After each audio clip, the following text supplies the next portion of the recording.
Do it. Let's begin this hour with CNN's Manu Raja, who is live on Capitol Hill. So, Manu, among the new details that we were learning yesterday are these allegations that Senator Ron Johnson's chief of staff actually tried to pass these fake electors on directly to Vice President Mike Pence. You tracked down the senator yesterday. What did he say? Well, he acknowledged that he actually knew about this. This ask came on January 6th morning before Mike Pence came to Capitol Hill to oversee the joint session of Congress to certify Joe Biden's victory before the violence that occurred that day. And according to the text messages that were revealed by this committee, Johnson's chief of staff offered fake electors from Michigan and Wisconsin to one of Mike Pence's aide. And in that text message said Johnson wanted to hand deliver this to Pence on that day. Pence's aide responded, "Do not deliver it to him." So when I caught up with Johnson yesterday, I asked him all about this. Now, he downplayed his role, even though he said he knew about it, even though he said the chief of staff simply passed it along. And he said it was something that was information that was passed along to him by someone whose identity he said he simply did not know. Why did you even offer it without vetting it? We got handed an envelope that was supposed to go to the vice president. I didn't know. So we called out the vice president. He didn't want it. We didn't deliver it. It's not a story, guys. This is such a non-story. Are you going to ask your aides about who this person was? Have you asked we did know. Literally, don't. It was a staff-to-staff somebody from the House, some staff intern. Said we got to. The vice president needs this or whatever. I wasn't involved. I don't know what they said. So he says some staff intern on the House side of the Capitol provided that information to his chief of staff, who then reached out to the vice president's office at the time. He said he didn't know which House office was behind this, and he also didn't indicate any interest of finding out exactly who was involved with it, downplaying this whole matter as much ado about nothing. Now, one Republican congressman also came out in the hearing was Andy Biggs, the congressman from Arizona, who did urge the Speaker of the State House, Rusty Bowers, to overturn Joe Biden's victory in that state. Bowers testified he resisted that request. A lot coming out there, and we're not done. The next hearing Mr. J in the house. Justice Department officials and the pressure campaign that Trump-era Justice officials faced from Donald Trump, his allies, use the power of the federal government and that department to try to lean on states to overturn their electoral results. We're going to hear testimony from some key witnesses, including Jeffrey Rosen, who is the former acting attorney general at the time. We've seen some testimony from him come out already, pushing back on Donald Trump. Richard Donahue, the former acting deputy attorney general, and Stephen Engel, the former assistant attorney general from the Office of Legal Counsel. Now, this all plays to a theme that Donald Trump and his allies were pushing what they knew to be illegal, still leaning on the government to somehow overturn the election, and then the real-life consequences of threats faced to these individuals. So we'll hear from them in person, and the committee, of course, promising even more information as they may, after this hearing, have a bit of some downtime as they process new evidence and look into future hearings, likely in July. Erica? Be looking for all that, Manu. Appreciate it. Thank you. Joining me now, CNN chief legal analyst Jeffrey Toobin. Also with us, CNN political analyst Jackie Kucinich. She's the Washington bureau chief for the Daily Beast. Good to see you both this morning. Jeffrey, as we go through all of the new that we learned yesterday and what we were hearing, part of that was this call that Donald Trump made to the head of the RNC, Ronna McDaniel. I want to play a portion of that. What did the president say when he called you? Essentially, he turned the call over to Mr. Eastman, who then proceeded to talk about the importance of the RNC helping the campaign gather these contingent electors in case any of the legal challenges that were ongoing changed the result of any of the states. I think more just helping them reach out and assemble them. But my understanding is the campaign did take the lead, and we just were helping them in that role. It's interesting to note in that, Jeff, is that Trump passed the phone, as she said, to Eastman, who then sort of laid out the plan and did all of the asking. It wasn't the former president who did the asking. Well, I think that's significant because, a lot of what's gone on here is the question of did the president or did Eastman commit a crime? These contingent electors is an interesting Jay, phrase. They weren't I contingent. haven't seen you They online were invented. for They so were long. fake. I mean, being an elector is a government position. You can't just say a group of people are the presidential electors. What are you up to However, now? The fact that the president was relying on the advice of John Eastman, who was a law professor, a former Supreme Court law clerk, may well insulate him from any sort of criminal liability, because he could always say, look, this was a legal strategy that my lawyer, John Eastman, devised. If it wasn't valid, blame him, don't blame me. I think that's actually likely to be an effective defense if this were ever to be considered as a criminal matter. The fact that you bring up this really important point, too, this, a sheet of paper with so-called fake electors on it. Electors are not just some random people, right? I mean, these are, as you point out, these are official government roles, which made it even more interesting, I thought, Jackie, when Manu did track down Senator Johnson yesterday. And as Manu just laid out, as he's asking him all these questions, he said the senator didn't seem interested really to get to the bottom of it, to understand where this request had come from, how this had really gotten to the point where someone was trying to pass this information on to the former vice president. Can you put this in perspective for us, Jackie? Well, it just shows another sitting member of Congress that was potentially involved in all of this. I mean, as Manu was asking those questions, we should point out it went from, oh, it was a House office, it was an intern, it was, I mean, this was a high-ranking person in Johnson's office who he didn't know what he was doing. That just seems unusual as to how things work on the Hill. But this is, I mean, Johnson is not alone. Let's not forget, Scott Perry, a congressman from Pennsylvania, asked Trump for a pardon, as we found out in a different hearing. You had Andy Biggs, who Manu mentioned, give the top Republican in the state a call and ask him to accept disease to sign away the election in Arizona. So it really, I mean, as these hearing goes on, more and more names are added to this list of people that are lawmakers that are actually elected to uphold the Constitution involved in this scheme.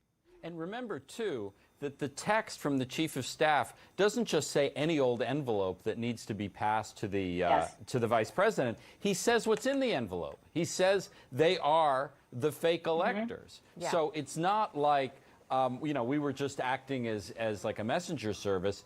The chief of staff knew the magnitude and importance of what the envelope contained. Some of the other moments, I have to say, that really stood out to me is just how far-reaching this campaign of intimidation went. It went far beyond the election officials who were targeted, the people who were doing their jobs. I want to play just a little bit of what we heard. Some people broke into my daughter-in-law's home, and my son has passed, and she's a widow and has 2 kids, and so we're very concerned about her safety also. I received a call from my grandmother saying that there were people at her home, and they knocked on the door, and of course she opened it and seeing who was there, who it was, and they just started pushing their way through, claiming that they were coming in to make a citizen's arrest. A daughter-in-law, somebody's grandmother. Jeff, I know that Shay Moss and her mother have actually filed some civil suits, but beyond that, I mean, what kind of recourse is there here? Their lives were literally upended, still dealing with the consequences. Well, the people who did this, the people who threatened them, the people who harassed them could be criminally prosecuted. It was true in Arizona as well. Speaker Bauer's family was harassed. And I think it's worth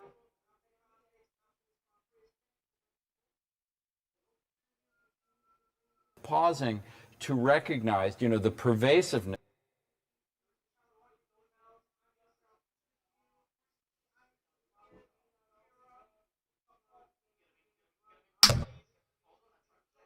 of right-wing violence that we have seen in this country. And, January 6th was not just the hundreds of people trying to get into the Capitol. It was the harassment in Arizona, in North Carolina. Earlier, it was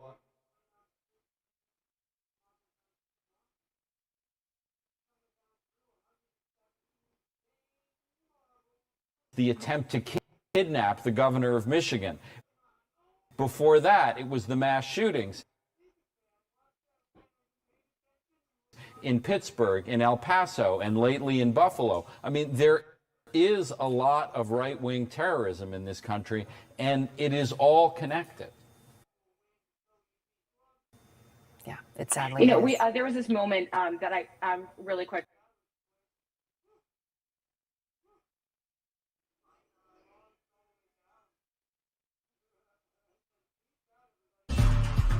Think he's posting about all that ancient Roman coinage? No. He's seizing the moment with Merrill, moving his money into his investment account in real time. And that's how you collect coins. Your money never stops working for you with Merrill, a Bank of America company. New projects means new project managers. You need to hire. I need Indeed. Indeed you do. When you sponsor a job, you immediately get your short list of quality candidates whose resumes on Indeed match your job criteria. Visit Indeed.com/hire and get started today. Making friends again, Billy? I like to keep my enemies close. Guys, excuse me. I didn't quite get that. I'm hard of hearing. Oh, hey, don't forget about the tense music, too. What'd you say, tense? I'd say suspenseful. Aren't they the same thing? Can we move on, guys? Please. Alexa, turn on the subtitles. And dim the lights. Okay, dimming the lights.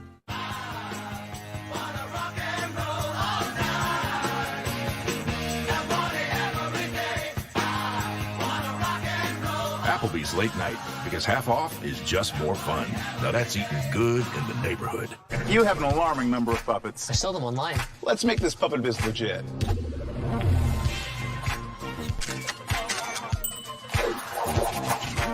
You are good. LegalZoom. Now you're in business. If you have this, and you get this, you could end up with this. Unexpected out-of-pocket costs, which for those on Medicare or soon to be, is a good reason to take charge of your health care. So consider this, an AARP Medicare Supplement Insurance Plan from United Healthcare. Why? Because Medicare alone doesn't pay for everything.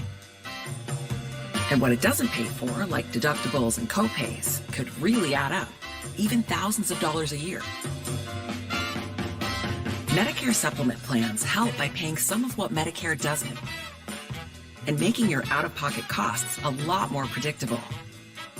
Call United Healthcare today and ask for your free decision guide. Learn more about plan options and rates to fit your needs. Now, if you like this, greater freedom, you'll love that Medicare supplement plans have no networks and no referrals needed. See any doctor, any specialist, anywhere in the U.S., as long as they accept Medicare patients. These types of plans also give you more flexibility when traveling in the U.S. Welcome, viewers. Your plan goes with you, anywhere you go in the country. Even better, these are the only plans of their kind, endorsed by AARP. Call United Healthcare today for your free decision guide. So if you have this and want less out-of-pocket costs and more peace of mind, consider adding this, an AARP Medicare supplement plan. Take charge of your health care today. Just use this or this to call United Healthcare about an AARP Medicare supplement plan.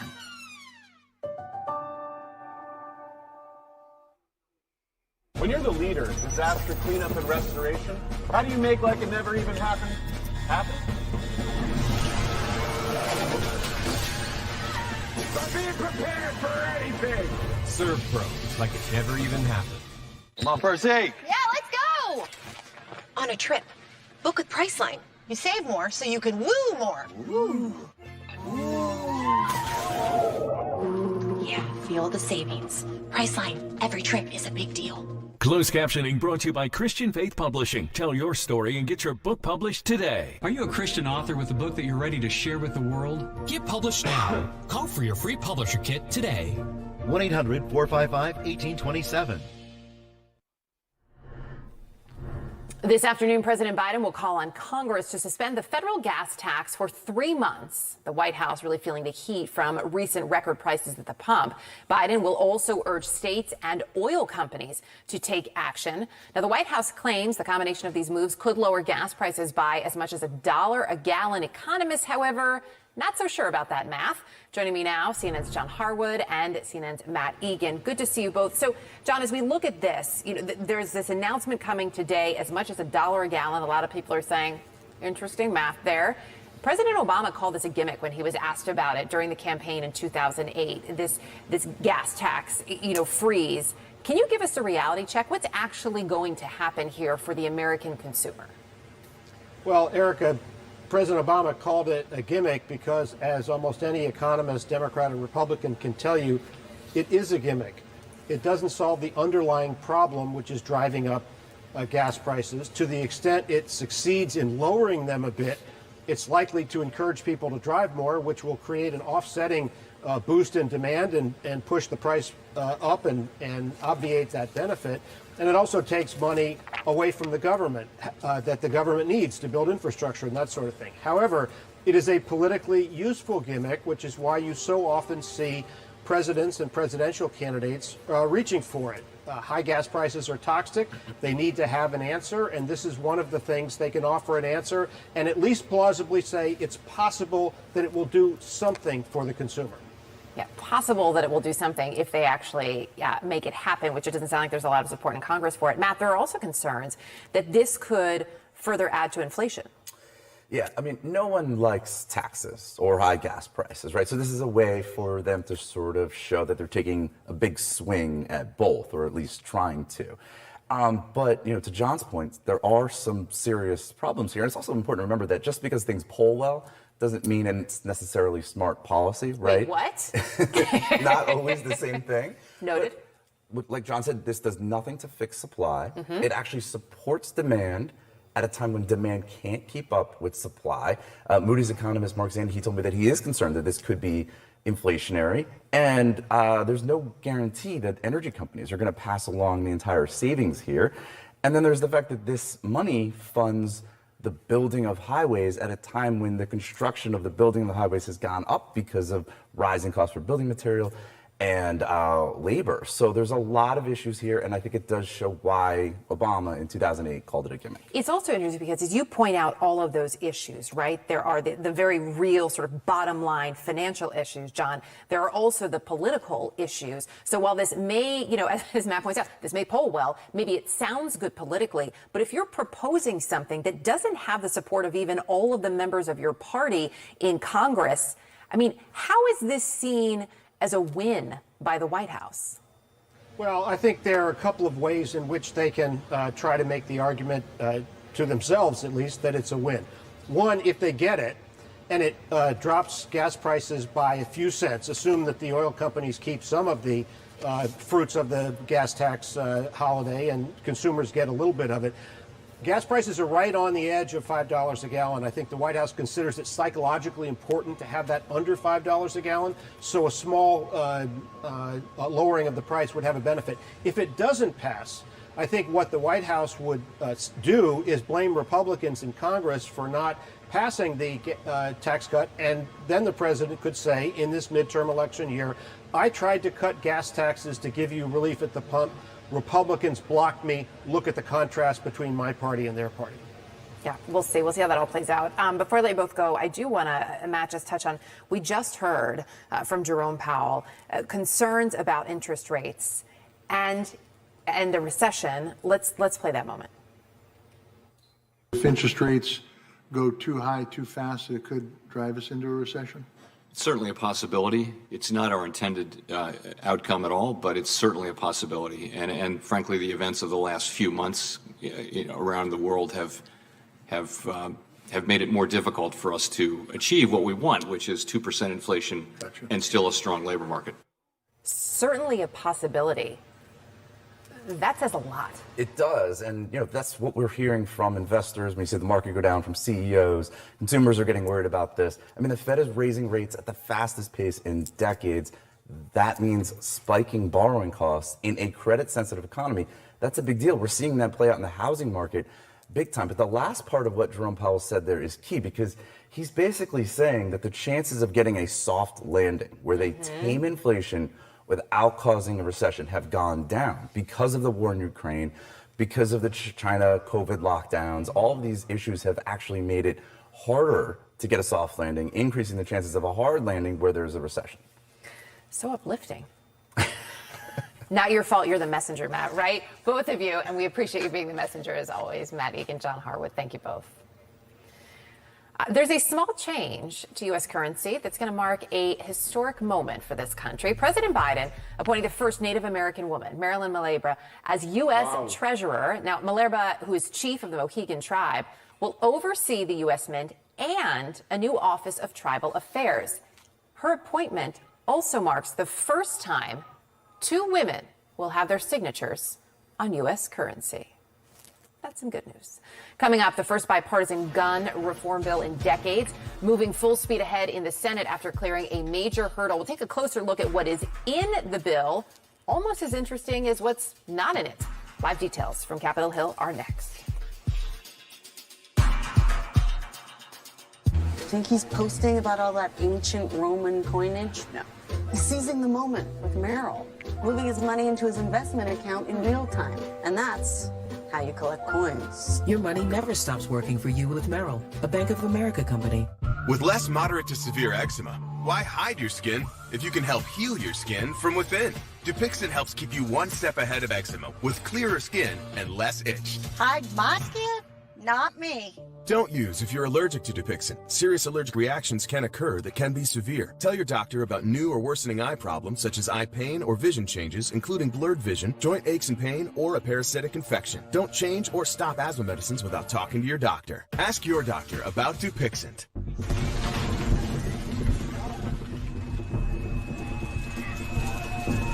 To a child, this is what conflict looks like. Children in Ukraine are caught in the crossfire of war, forced to flee their homes. A steady stream of refugees has been coming across all day. It's bitterly cold. Lacking clean water and sanitation, exposed to injury, hunger. Exhausted and shell-shocked from what they've been through. Every dollar you give can help bring a meal, a blanket, or simply hope to a child living in conflict. Please call or go online to GiveNowToSave.org today with your gift of $10 a month. That's just 33 cents a day. We cannot forget the children in places like Syria, born in refugee camps, playing in refugee camps, thinking of the camps as home. Please call or go online to GiveNowToSave.org today with your gift of $10 a month. Your gift can help children like Ara in Afghanistan, where nearly 20 years of conflict have forced the people into extreme poverty.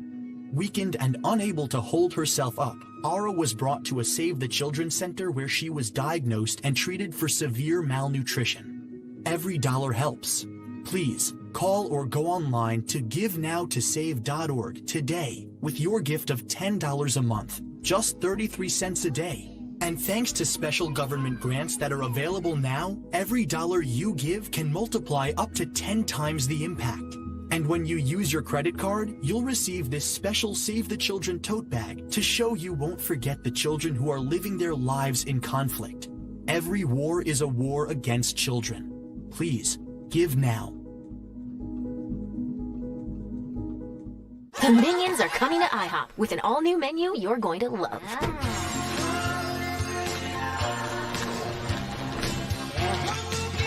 Excuse me. Enjoy the Minions menu at IHOP. For a limited time, kids eat free and catch Minions: The Rise of Gru. What if you could use retirement accounts to invest in crypto? With iTrust Capital, you can. iTrust Capital allows you to invest in your favorite crypto assets 24/7 with the tax benefits of an IRA. So instead of paying taxes on your crypto gains every year, you can defer taxes till you retire using an iTrust IRA. Or with an iTrust Roth IRA, you can withdraw tax-free at retirement because you're in this for the long haul. Start investing today at iTrustCapital.com. Some people think we're all grown and no brains, and I like to fight the myth. I just think about all that he did. He never forgot about his race, and when I say his race, I'm talking about the human race. Citizen Ash premieres Sunday. Are aches and pains slowing you down? Try Better Turmeric from Force Factor. With a patented ingredient that has the highest absorption available, Better Turmeric is the better way to fight inflammation. Get back to doing what's important. Rush to Walmart for Better Turmeric from Force Factor.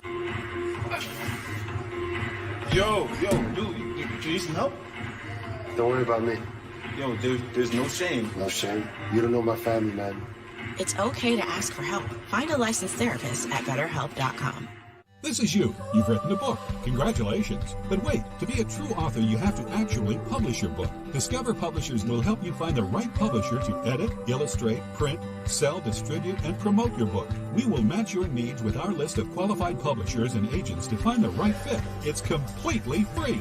We put you in the driver's seat as publishers rush to your door to get your book in bookstores. Make publishing houses come to you. Call 800-429-8804, 800-429-8804. I'm Ben Wiedemann in Ukraine, and this is CNN. Major movement in the effort to stop gun violence in America. The Senate voting to advance a bipartisan bill that would toughen federal gun laws.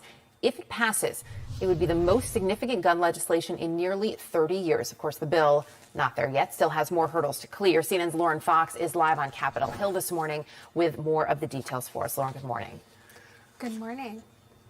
One of the things that happened last night that is a sign of progress here, Erica, is the fact that they were able to get 14 Republicans to move this bill forward. Now, the big vote is coming up tomorrow. We expect that we will see another group of Republicans helping to overcome the filibuster. That's going to be something to watch. After that, they'll have to do final passage. So still a few more steps in this process, but this legislation very significant. And I talked earlier today to Senator Chris Coons, who told me that there were many times over the weekend as negotiators were trying to hash out the final pieces of this legislation where things could have fallen apart. But they rolled out that bill text yesterday, and it includes millions of dollars in investments for school security, mental health, incentives to get states to both pass red flag laws and continue the process of trying to stop violence before it happens with these criminal intervention programs. There is also additional screening for people between the ages of 18 and 21 who go and buy a gun at a gun store. They're trying to encourage people and states to put mental health records and juvenile records in the National Instant Criminal Background Check System. This bill also closes the so-called boyfriend loophole, meaning that people who are convicted of domestic violence against any serious partner, whether they're married to that person or not, they are going to be barred from buying and having guns. That is something that Democrats have been trying to do for the last decade, Erica. It is significant. We'll continue to watch it. I know you'll keep us posted on all the developments, Lauren. Thank you. That vote to advance the gun safety bill comes, of course, 4 weeks after a gunman murdered 19 students and 2 teachers at Robb Elementary School in Uvalde, Texas. The Texas State Senate holding a special hearing on school safety in the aftermath of the massacre, where the state's top public safety official testified that the Uvalde police response was a, quote, abject failure. 10-year-old Amory Jo Garza was among the 19 children killed. Her devastated father spoke with CNN a short time ago in response to those police failures. I just don't get how you can hear these kids, you know, crying and asking for help, but you're scared to enter because your commander doesn't want you to go in. And somebody said at the school board meeting the other day that the kids were probably lying there, just thinking where their parents were. And we were right outside. I was trying to get in. I was put into handcuffs. I was like,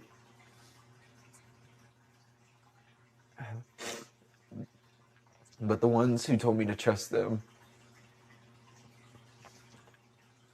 didn't save my daughter or any of the other kids. CNN's Rosa Flores is live in Uvalde this morning. Rosa, every time we hear from a parent, from a member of the community, I mean, your heart just sinks a little further. You know, it does. And everything that's happening here in Uvalde and in Austin with all of these dramatic hearings that we've been following, you have to take all of this information and consider this. There are 21 people here in this community who have died. There is monumental grief. And the families of these 21 individuals have not gotten a straight answer about the law enforcement response to the shooting that killed their loved one. Instead, what they've been getting has been changing narratives, conflicting information, updated timelines. The latest timeline was presented yesterday before the Texas State Senate. It was presented by Texas DPS, where the head of Texas DPS, Colonel McCraw, called this an abject failure. Well, that made the Uvalde mayor very upset. He came forward, said that the gloves were coming off, that he was ready to throw people under the bus, that this community is very frustrated, concerned, that this community has been kept in the dark by the state, who is the lead investigating agency here. And he said that the state asked him not to release information, not to make comment, but after, and these are his words, after Colonel McCraw has been releasing information in piecemeal, incomplete, and that this information is being released in a way that covers up for Texas DPS, because the mayor says the Texas DPS was actually in the hallway as well. In on all of this criticism, he says should be Texas DPS as well. Here's what he said. Take a listen. Colonel McGraw has continued to, whether you want to call it lie, leak, to misstate information in order to distance his own troopers and rangers from the response. Colonel McGraw has an agenda, and it's not to present a full report on what happened and to give factual answers to the families of this community.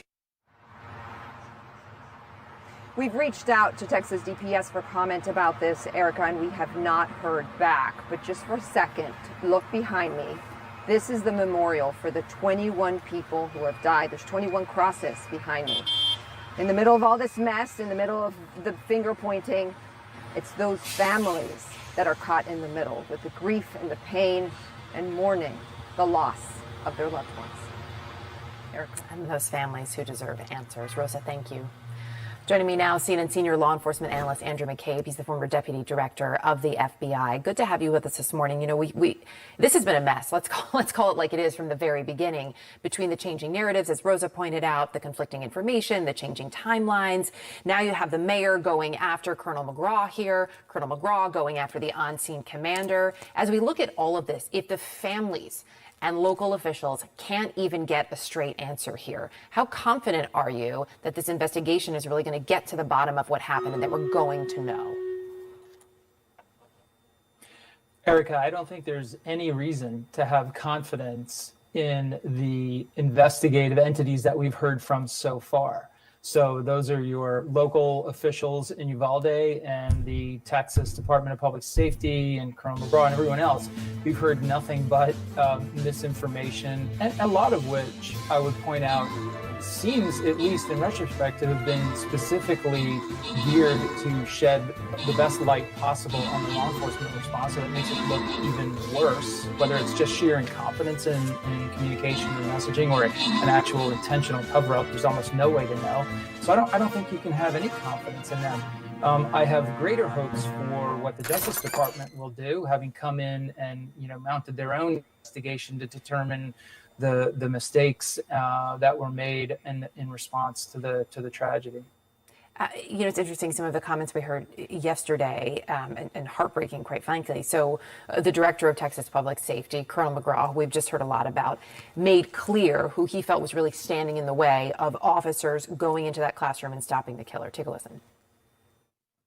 The only thing stopping a hallway of dedicated officers from entering room 111 and 112 was the on-scene commander, who decided to place the lives of officers before the lives of children. The school district police chief, Pete Arredondo, was the on-scene commander. McGraw said he didn't like singling anybody out, but clearly he did there. Is Arredondo at this point the person who should be held responsible? Well, I mean, at least provisionally, right? McGraw is not wrong about any of those comments about Arredondo. His errors and mistakes and bumbling in his handling of the incident, absolutely, there's no way to cover that up. And, you know, look, law enforcement officers and leaders don't like to point to other law enforcement failures. This is a painful thing for, I'm sure, the colonel to have to do, but it is absolutely undeniable. And, you know, my question for the mayor would be, he seems to be taking a very bold stand on having made the decision to tear down Robb Elementary, that children should never have to go back into Robb Elementary. I think that makes sense. But why should any child or teacher feel confident going to any school in Uvalde knowing that Arredondo, they're still relying on him for their protection? Arredondo should be removed from his position by any reasonable evaluation of how he performed in that crisis, even before we have all the details of what happened. I mean, we know enough at this point, Erica, to know what he didn't do. Well, it's certainly what a number of the families of the victims have been asking for directly as well. Before I let you go, I do want to ask you, the Senate's bipartisan agreement on gun reform, from your perspective, how significant are these measures? It's significant that it happened at all, because, you know, people are talking about it as the most significant piece of legislation in the last years. It's the only one. So that makes it incredibly significant. I hope it's a sign that maybe people in Congress are thinking a little more proactively about how we could be safer with firearms in this country. It misses the mark in many significant ways. I mean, we have to call it for what it is. There are some good things in the bill. I think the incentives to the red flag laws is probably the most significant thing. Now, let's be clear. It's not a requirement for red flag laws. It's not a federal red flag law. It's simply money to states to consider doing that. I think the better laws against firearms trafficking are a great thing. Closing the boyfriend loophole is probably a good move as well. There's a lot that it doesn't do. It doesn't prevent children from going out and buying AR-15s. It doesn't ban high-capacity magazines or assault weapons. It doesn't close the gun show loophole. It doesn't require background checks for every sale of a firearm, which seems like a reasonable thing. So it doesn't go nearly as far as I think we need to go, but it's a good first step. Andrew McCabe, always appreciate it. Thank you. Coming up, more than 1,000 people killed in an earthquake in Afghanistan. So what can be done now to help a country controlled by the Taliban? When your hardworking feet need hardworking skincare, that's a job for O'Keeffe's for Healthy Feet. It's America's #1 selling foot cream and guaranteed relief for extremely dry, cracked feet. Also available in O'Keeffe's Working Hands, America's #1 selling hand cream and guaranteed relief. Fact, we all love video doorbells. Voice assistants have changed our lives. We now control our home with a touch. And you know what's better than all these things by themselves? All these things together from the most trusted name in security, ADT.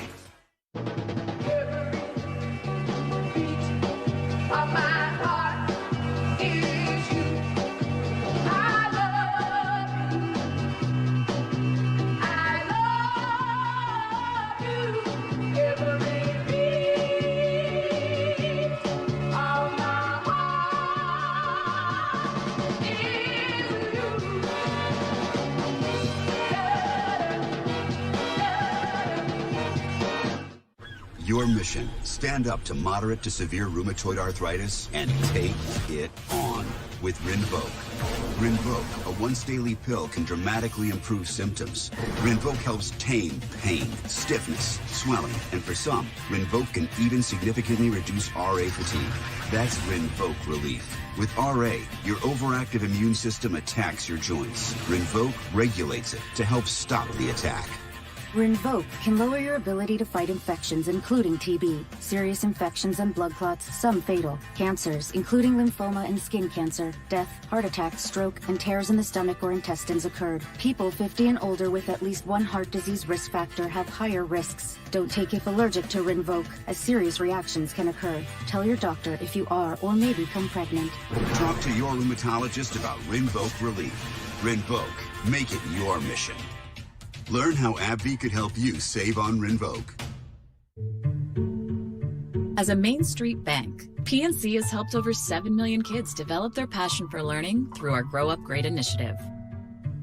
And now, we're providing billions of dollars for affordable home lending programs as part of $88 billion to support underserved communities, including loans for small businesses in low and moderate income areas. So everyone has a chance to move forward financially. PNC Bank. See how we can make a difference for you. Before treating your chronic migraine, 15 or more headache days a month, each lasting 4 hours or more, you're not the only one with questions about Botox. Botox prevents headaches in adults with chronic migraine before they even start, with about 10 minutes of treatment once every 3 months. So ask your doctor if Botox is right for you, and if a sample is available. Effects of Botox may spread hours to weeks after injection, causing serious symptoms. Alert your doctor right away, as difficulty swallowing, speaking, breathing, eye problems, or muscle weakness can be signs of a life-threatening condition. Side effects may include allergic reactions, neck and injection site pain, fatigue, and headache. Don't receive Botox if there's a skin infection. Tell your doctor your medical history, muscle or nerve conditions, and medications, including botulinum toxins, as these may increase the risk of serious side effects. In a survey, 92% of current users said they wish they talked to their doctor and started Botox sooner. Plus, right now, you may pay $0 for Botox. Learn how AbbVie could help you save on Botox. I'd like to speak to customers. Press 1 to speak to a customer service representative. I'm sorry, I didn't get that. Representative. Please try again. I'm sorry. buddy, come here. You need a hug. Oh, there you go. You also need consumer selling. You'll talk to a real person every time. As nice as you? Much nicer. Well, almost. Get the exact same coverage as the nation's leading carriers and 100% U.S.-based customer support starting at $20. Consumer Cellular.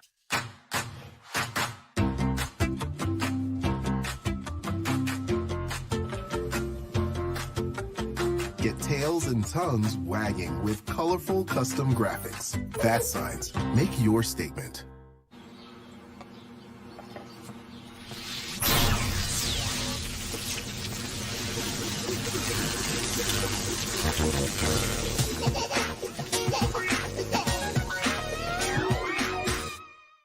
Closed captioning brought to you by Mesobook.com. We offer a free book on mesothelioma. Call for the free book and receive so much more. Call 1-800-831-3700.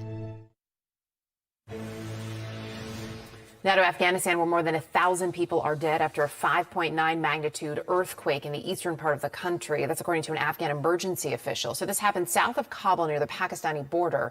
The United States offering heartfelt condolences to those impacted, but can do little more than that because the U.S. no longer has any presence in the country. CNN's Scott McLean is live in London. Scott, which aid organizations at this point are able to help? Erica, well, if there's any good news in this at all, it's because because Afghanistan was in such dire straits even before this earthquake that many international aid organizations were already there on the ground. The United Nations, the WHO, they were there already, in addition to many other European and other global aid organizations that are there to help, and they are there on the ground to hand out any aid that they can. You mentioned the United States. Any aid that would come from Washington would almost certainly have to be funneled through one of these groups in order to make it to Afghanistan because, as you pointed out, Washington and Kabul have no official relations right now. And whatever you think of the Taliban, situations like this are a good reminder that you have to deal with them in these cases if you want to get help to any of the people. Afghanistan, remember, is a country where just in March, the UN was estimating that 95% of households didn't have enough to eat. So this was a desperate situation even before. The area that you're seeing these pictures coming out of is about 100 miles south of Kabul. This is an extremely mountainous area. You have houses that are perched on the side of mountains.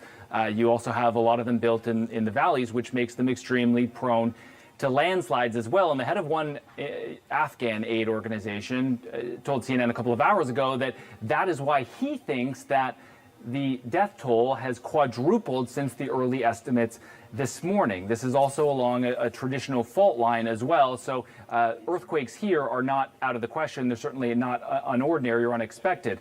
The Foreign Ministry of Afghanistan also says that some 70% in one particular local area, some 70% of the houses in that area have been completely wiped out. The Taliban is pledging cash direct cash to people who have been injured and the families of those who have been killed. But that's a pretty bold pledge, considering the government is so cash-strapped in the midst of this economic crisis, Erica. Yeah, absolutely. Scott McLean, appreciate the update. Thank you. Well, the U.S., in its fight against smoking, now planning to do what only one other country in the world has done: require tobacco companies to slash the amount of nicotine in traditional cigarettes. Why? Well, the hope is that it will make them less addictive. The former director of the FDA's Tobacco Center telling the New York Times, quote, "This one rule could have the greatest impact on public health in the history of public health." Keep in mind here, smoking still prematurely kills nearly 500,000 people a year, some 1,300 people every day, according to the CDC. CNN's Jacqueline Howard joining us now live from Atlanta. So they would cut the nicotine. The cigarettes are still going to be there. That's right, Erica. This is to reduce nicotine. Latino Panda! Help people quit smoking and reduce the number of regular smokers that are out there.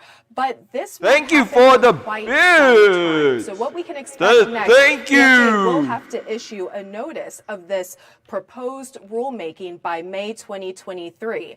And then there will be some time for public comment. And keep in mind, tobacco companies could sue so that this rule does not even happen. So all of that we have to keep in mind could add to the timeline until we could see this actual rule in place. But as far as the public health aspect here, here's how public health groups have responded to this. The American Cancer Society says that it, quote, strongly supports the administration's intent to set maximum levels of nicotine in cigarettes to reduce their addictiveness.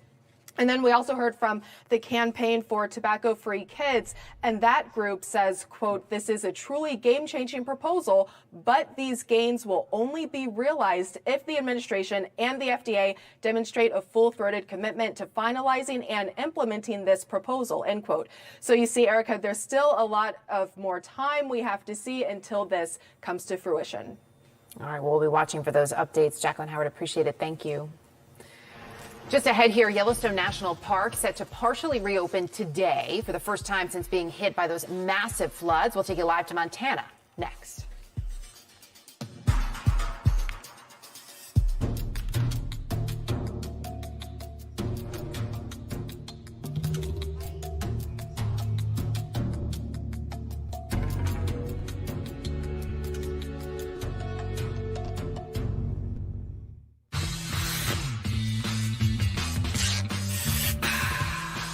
Three times the electrolytes and half the sugar. Pedialyte powder packs. Feel better fast.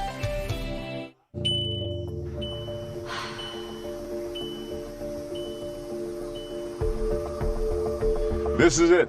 Your worst nightmare. Your car broke down. Now you're very worried if it could cost you a fortune in repair bills. That's unless you have CarShield, the #1 auto protection company in the country. When you're protected by CarShield, it goes like this.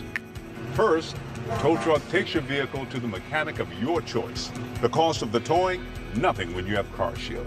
Next, you'll likely need a rental car when your vehicle is being repaired, right? CarShield gets that covered too. Then comes the best part of all. When you pick your vehicle up, you won't have that big auto repair bill to worry about. CarShield gets your shop paid and you're back on the road worry-free. Imagine driving with that kind of peace of mind. Call or go online right now to get an affordable CarShield plan for your vehicle. Whether you have a small problem like a power window motor that could cost you a few $100s, or a big problem like an engine or transmission that could cost you thousands of dollars, you're taken care of with CarShield. They're the #1 auto protection company in the country. CarShield administrators have paid out more than $1 billion in auto repairs. And CarShield has helped hundreds of thousands of people just like you. CarShield is the right choice. So if your vehicle has 5,000 to 150,000 miles, just tell us the make and model of your car or truck and get an instant plan quote. In a matter of minutes, you can get your coverage started. It's inevitable. As your car or truck ages, parts and components are going to fail. You can risk it, or you can get CarShield. Call 1-800-958-0439 now for your free instant protection plan quote. That's 1-800-958-0439. 1-800-958-0439.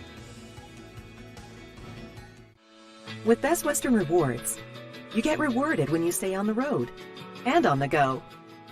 When you stay in style or stay for a while. With points that never expire, you get free nights fast. Find your rewards so you can reconnect and disconnect. Hang out. Hold on tight and let go. It's the summer of rewards.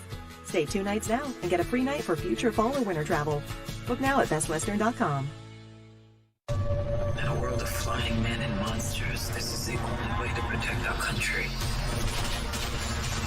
We're bad guys. It's what we do.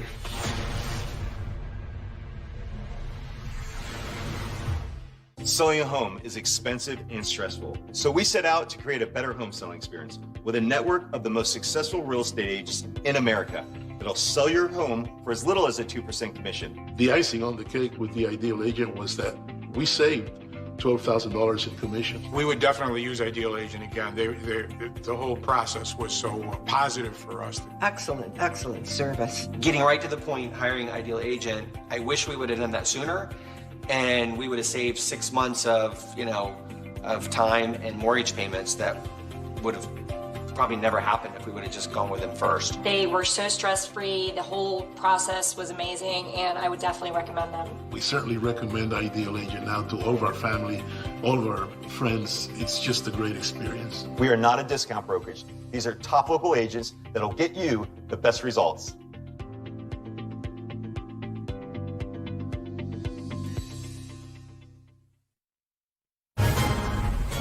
Citizen Ash premieres Sunday at 9 on CNN. After massive flooding, parts of Yellowstone National Park are reopening to the public today. There will, though, be severe restrictions on the number of visitors and where they can go. Officials, of course, still assessing the damage caused by that record rainfall, which led to flooding. It could also cost, for learning, $1 billion to make those necessary repairs. CNN's Lucy Kafanoff is live in Yellowstone with the very latest for us. Look, I know it's tough out there, but it is a beautiful view behind you, so there's that, Lucy. That's right, Erica. It's not a bad office for the day. You can see Old Faithful, the iconic geyser behind me. This is the first time that visitors have been able to access this part of Yellowstone National Park and, frankly, enter it altogether since that catastrophic flooding last week wiped out miles of roads, took out bridges, and really wreaked havoc on this iconic park in the midst of one of the busiest tourist seasons, the park approaching its 150th anniversary. Now, let's talk about some of those restrictions that you mentioned. The southern loop of Yellowstone National Park, which gives you access to about 80% of the park, that reopened this morning, but there is a strict license plate system. So odd numbered license plate cars can enter on odd numbered calendar days, even numbered cars can enter on even numbered days. There are no exceptions for that. The northern loop is closed right now. Park officials are optimistic that it might reopen in the next 2 weeks or so, but of course this depends on the reconstruction efforts. There are so many bridges, roads that have to be repaired.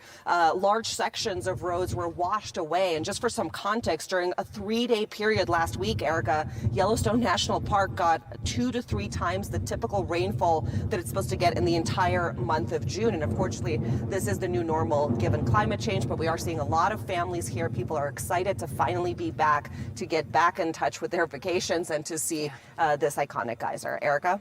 Yeah, absolutely. Lucy Kavanaugh, appreciate it. Thank you. Thanks to all of you for joining us this afternoon. Inside Politics with John King starts after the break.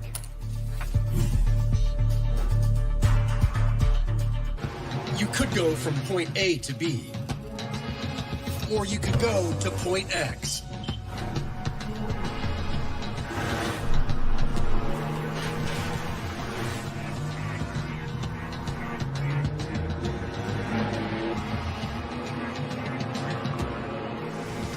The BMW X Range. Your next X venture starts here. See your local BMW Center today for exceptional lease and finance offers. That little rocket ship was just going on up, and that thing boosted my score 21 points. I'm really grateful for Experian. Experian Boost has helped millions of people. How can it help you? Boost your credit scores instantly. Download the Experian app now. Right now, we're all feeling the squeeze. You're having to get creative. Find a new way. But birthdays still happen. Fridays still call for s'mores. You have to make magic. And you're figuring out how to do that. What you don't have to figure out is where to shop. Because while you're getting creative, Walmart is doing what we always do, keeping prices low for you every day, so you can save money and live better. For adults with generalized myasthenia gravis, who are positive for acetylcholine receptor antibodies, it may feel like the world is moving without you. But the picture is changing with Vyvgart. In a clinical trial, participants achieved improved daily abilities with Vyvgart added to their current treatment. And Vyvgart helped clinical trial participants achieve reduced muscle weakness. Vyvgart may increase the risk of infection. In a clinical study, the most common infections were urinary tract and respiratory tract infections. Tell your doctor you have a history of infections or if you have symptoms of an infection. Vyvgart can cause allergic reactions. The most common side effects include respiratory tract infection, headache, and urinary tract infection. Picture your life in motion with Vyvgart, a treatment designed using a fragment of an antibody. Ask your neurologist if Vyvgart could be right for you. The Minions are coming to IHOP with an all-new menu you're going to love.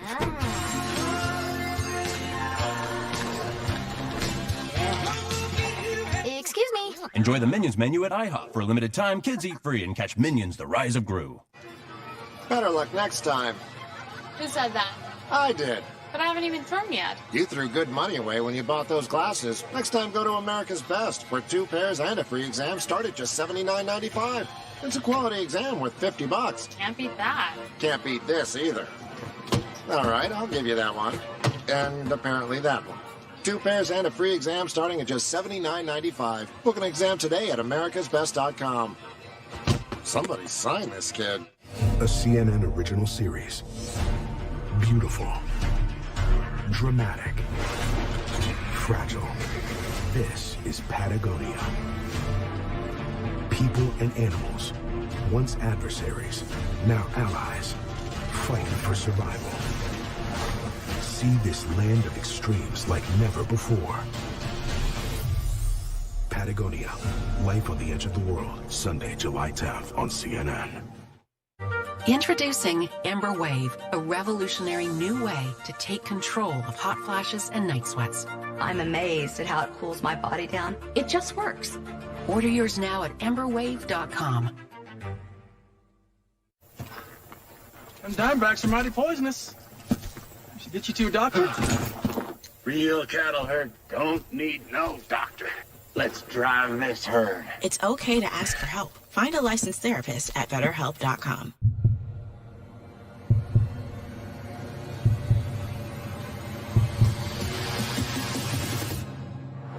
King crab, ice them up!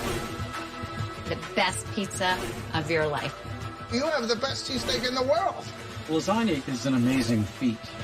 The best chocolate cake I've ever had. From Goldbelly, it could be in your belly very shortly. Order today at goldbelly.com and get free overnight shipping anywhere nationwide. Inside Politics with John King, next on CNN.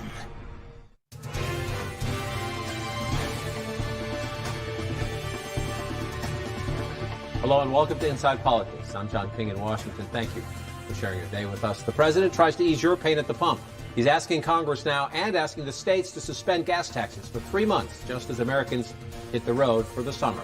Plus, quote, I didn't want to be used as a pawn. Republican elected officials go point by point through Donald Trump's efforts to throw out the 2020 election. Now, the January 6th committee calls on a key West Wing insider to share his story, Trump's White House counsel. And is the Trump brand fading? Voters say yes to a very late Trump pick in a Senate race in Alabama, but Georgia Republicans again defy the former president, this time in 2 House races. Up first for us, though, a new White House push to lower gas prices for the summer driving season. Today, President Biden will ask the Congress to suspend the federal gas tax for 3 months, July, August, and September, and he will call on states to do the same. At an event this afternoon, the president will also demand oil companies do more to lower prices, including ramping up production and refining. It is a big White House play on this year's dominant economic and political issue, high gas prices and the much broader problem with inflation and economic anxiety. But the odds of delivering that temporary gas tax relief, at least at the federal level, appear quite long, at least at the outset. Let's get straight to the White House and our chief correspondent, Caitlin Collins. Caitlin, tell us more. Yeah, John, you're going to see the president make this push today for this 3-month federal gas tax holiday. And basically that would amount to a temporary suspension of the federal gas tax. And of course, the big question people have when they hear that is how much is that going to save them when they're at the pump? And right now that's about 18 cents on a regular gas gallon, about 24 cents if you're buying diesel. So not a huge difference when the national average is close to $5 a gallon. But the White House's argument is that it would at least make some difference for people who are paying these sky high gas prices and struggling with this at a time, of course, in the summer when driving often picks up. But this is going to be something that President Biden is pushing for today. But really who it depends on is whether or not Congress is on board, because they actually have to enact this for this to get passed and for this to actually go into effect. And right now you're seeing a lot of concern among lawmakers about this. Yes, there are some vulnerable Democrats in the upcoming midterm elections who are on board with this plan. But you've also heard concerns from others, like House Speaker Pelosi, who has said that she's not sure this would be effective and that potentially companies would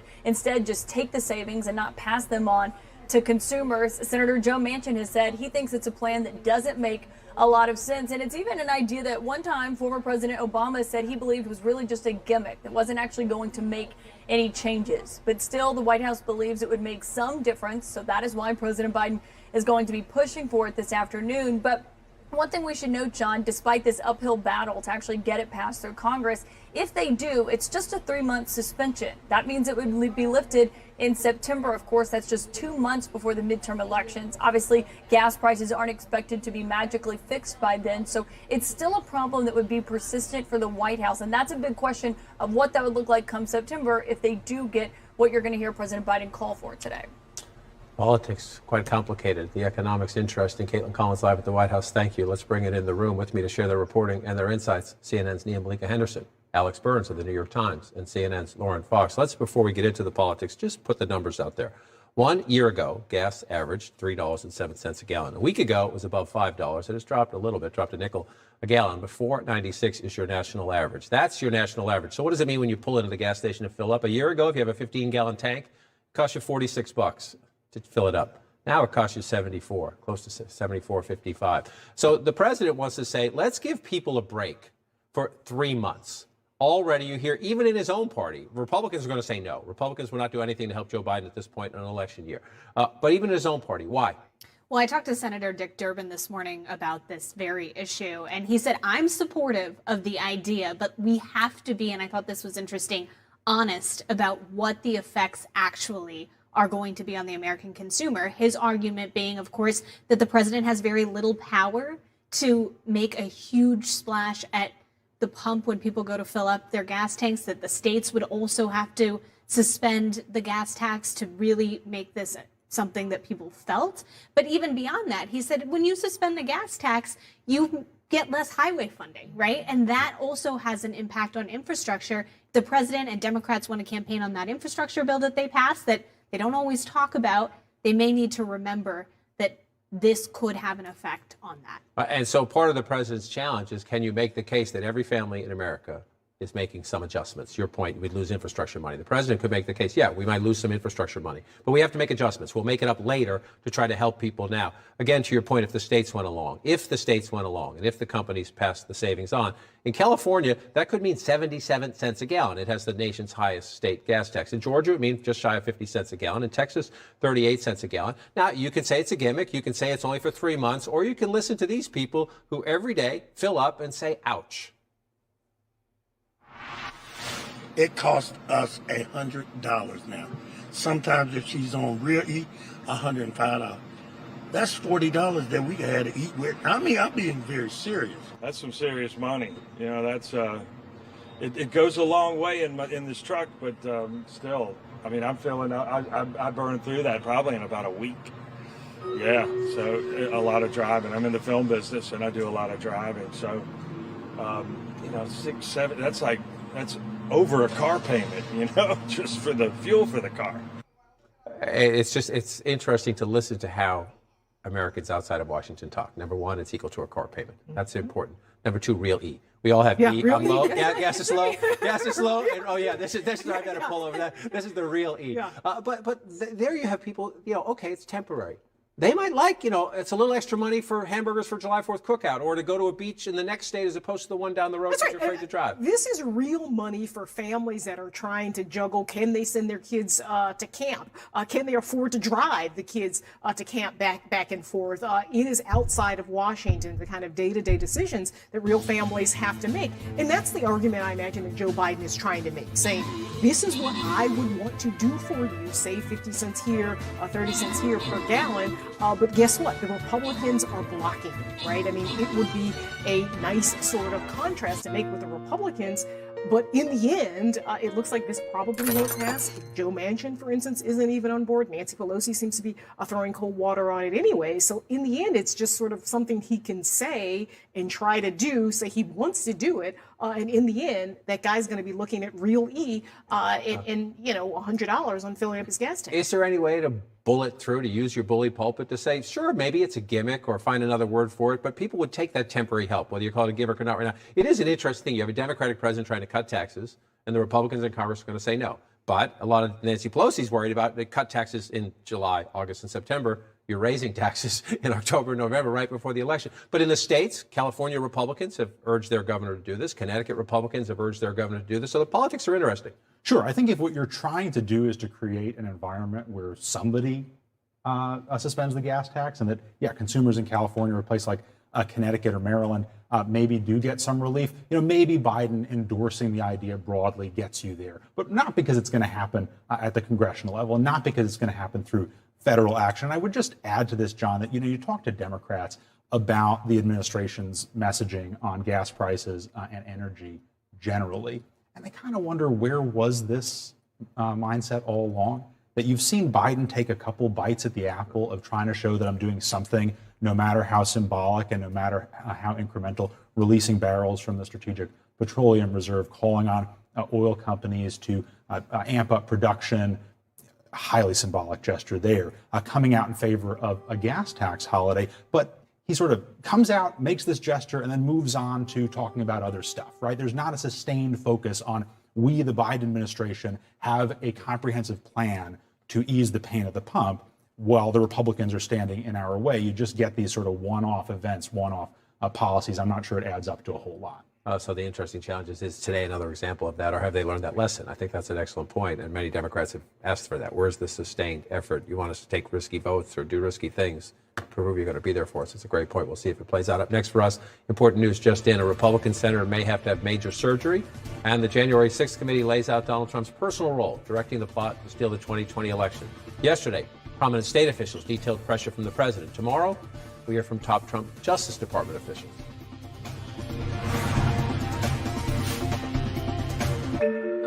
Hey, it's me, your skin. Some cleansers get us clean, but take my moisture. I'm craving a balanced clean with CeraVe. CeraVe cleansers, developed with dermatologists, help me maintain my moisture balance. With high hyaluronic acid, known to attract moisture, plus 3 essential ceramides to help restore my natural barrier. With CeraVe, cleansing can be about giving, not just taking. So we can be a healthy feeling clean. CeraVe Clean. CeraVe cleansers from the #1 dermatologist recommended skincare brand. It's so musty in here.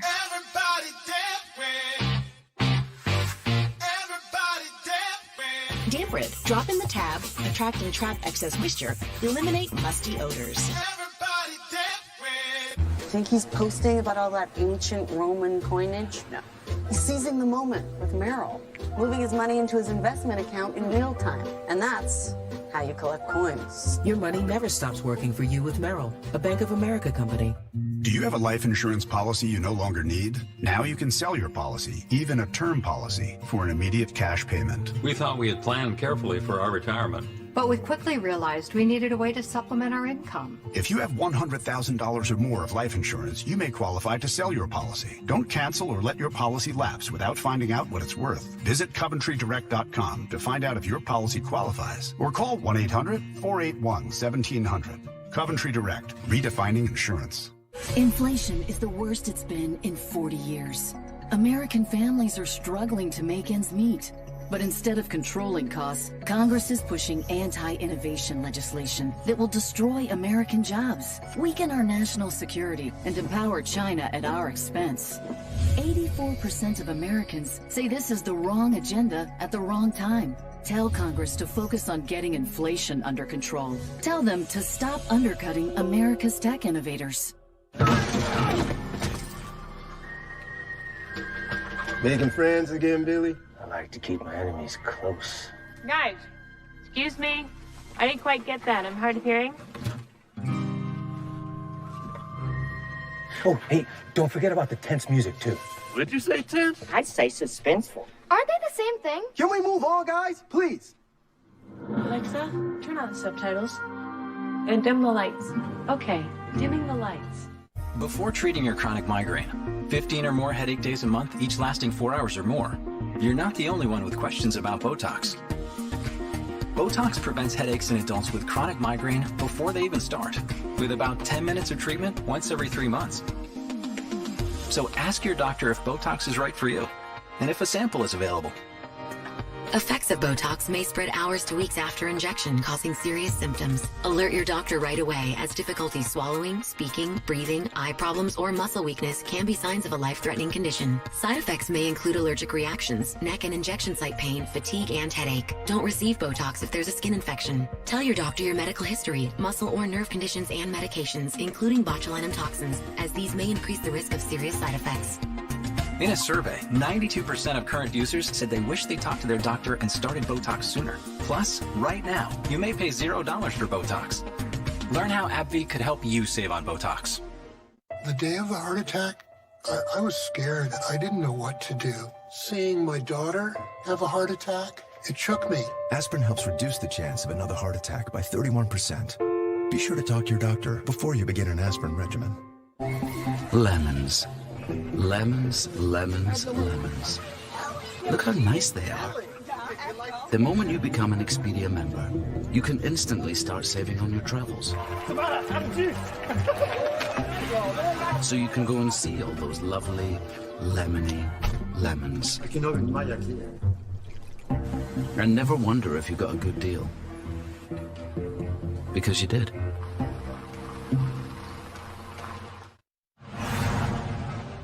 We just received some news on a Republican senator seriously injured this week. Let's get straight up to our chief congressional correspondent, Manu Raju, with the details. Manu? Yeah, this is Kevin Cramer, North Dakota Republican in his first term. He's just issued a statement saying he endured a serious injury during a yard accident over the weekend, suggesting that he may even have to get his right hand amputated because of this injury that he endured. He says that he immediately had to go have surgery after he had this yard accident, and he said he continues to remain in North Dakota in case there needs to be additional medical care. He said there's high risk of infection and the possible need for amputation. Now, he goes on to say in this statement that he's in good spirits and he's going to be missing votes and hearings this week in Washington. He does plan to return, he said, after the 2-week 4th of July recess that begins at the end of this week, but he ends and says that he's in good spirits. And he says that he plans to return and expects to be doing a lot of left-handed fist bumps. So a bit of humor from the senator, even though he endured this very serious injury here. Cramer is a conservative Republican, someone who's close to the leadership, but also close to Donald Trump as well. Very affable senator, very talkative senator as well. People on both sides of the aisle like Kevin Cramer quite a bit here. So a serious injury, a shocking statement that this senator may have to get his right hand amputated because of this serious injury he endured in the yard this weekend. John. Manu Raju, appreciate the breaking news there, and certainly we wish Senator Cramer the best as he goes through this challenge. Hope he's back here soon. That's a tough one. Let's move on to another big story. Now, tomorrow, the January 6th committee turns its focus to Donald Trump's effort to corrupt his own Justice Department in his plot to cling to power. Yesterday, the committee relied on testimony from Republicans in Georgia and Arizona who were on the receiving end of Trump pressure to subvert the election results. One big takeaway, the witnesses confirmed Trump was directly involved in intimidating state-level officials. Another takeaway, all shared stories of lives turned upside down as Trump lies gave birth to threats and intimidation. I don't want anyone knowing my name. I don't want to go anywhere with my mom because she might yell my name out over the grocery aisle or something. I don't go to the grocery store at all. I haven't been anywhere at all. I gained about 60 pounds. I just don't do nothing anymore. I don't want to go anywhere. I second guess everything that I do. It's affecting my life in a major way, in every way, all because of lies. The former federal prosecutor, Shan Wu, joins our conversation. The threats and the acceptance of violence as a political tool are one legacy of all of this that we're sorting out. In the testimony, the committee was going out of its way with the testimony of these officials to show Trump's personal involvement, that it was Trump on the phone, that it was Trump making the ask, not just so he can't just say this was Rudy Giuliani or Jenna Ellis or somebody, John Eastman, with a cockamamie scheme, that it was Trump on the phone, including this call. They had this plan that if for battleground states, they were going to have fake electors. There were legally elected people coming here to Washington or sending the paperwork to Washington to make Joe Biden president. They had this plan. The chairwoman of the Republican National Committee confirmed. She was on a phone call about this, and Trump started the call. He turned the call over to Mr. Eastman, who then proceeded to talk about the importance of the RNC helping the campaign gather these contingent electors in case any of the legal challenges that were ongoing changed the result of any of the states. If you are the Attorney General of the United States, Merrick Garland, and you're debating a very challenging and difficult decision, do I try to indict the former president of the United States? Is that significant that Trump himself, he might have yielded to Mr. Eastman, but he initiated the call, making clear, this is my plan. I want this done. It is significant. There is a mountain of circumstantial evidence at this point about Trump's intent. This just adds to it. I think we may hear some debate as to whether having Eastman on the phone maybe adds to Trump's defense of my advice of counsel. And maybe he thinks there's an insulation aspect there by having Eastman talk. But here's the problem for him with that defense. Somebody has to get up there and talk about it. He'd have to talk about it. Eastman would have to talk about it. They have to say, I advised the president to do this, or he advised me to do this. Right now, there are no takers on that. So I'm not sure that's going to work for him. Another big thing is when you listen to all of this, let's let Rusty Bowers spell it out. He's the Arizona Speaker of the House. He's getting phone calls saying, stop it. Find a way to get the legislature back in session. Find a way to do anything to block the results. And he says, I will do it if you show me the evidence. And this is what he gets. At some point, did one of them make a comment that they didn't have evidence, but they had a lot of theories? That was Mr. Giuliani. And what exactly did he say, and how did that come up? My recollection, he said, we've got lots of theories, we just don't have the evidence. So let's disrupt American democracy on a theory.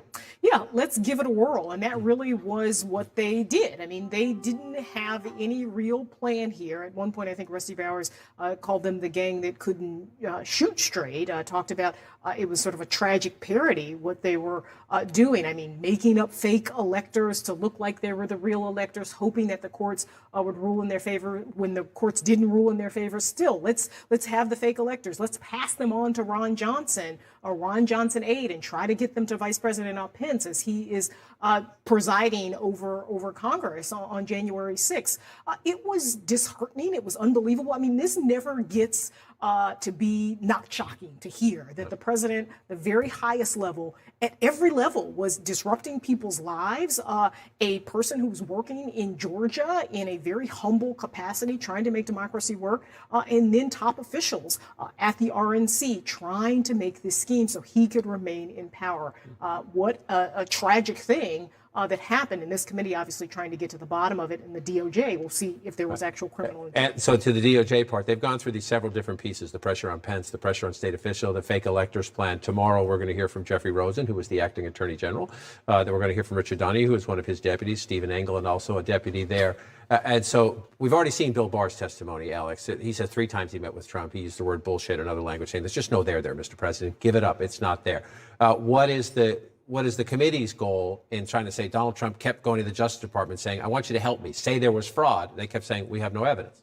Well, they clearly have demonstrated and are continuing to demonstrate that the president had every reason to understand that what he was saying was baseless and fraudulent, that he didn't actually have evidence or legal cause to take the kind of extreme actions that he wanted to take. The fact that Rudy Giuliani said we don't have evidence, but we have a lot of theories at this point is quite an admission on the part of somebody very close to the president. I'm not a lawyer, and I'm not going to speculate about what the sort of criminal implications of this, but it's quite an admission that they're just sort of operating on thin air. And I think even calling it theories is sort of elevating the credibility of their material in a certain way. I think that beyond the sort of legal implications or potential criminal implications, this committee is doing a superb job of shining a light from so many different angles on the ways in which Donald Trump personally corrupted the process, and where could it be more important to do that than the Justice Department? And they've done it very smartly by using Republicans and people close to Trump to tell the story. One of the Republicans we saw who's working for the committee,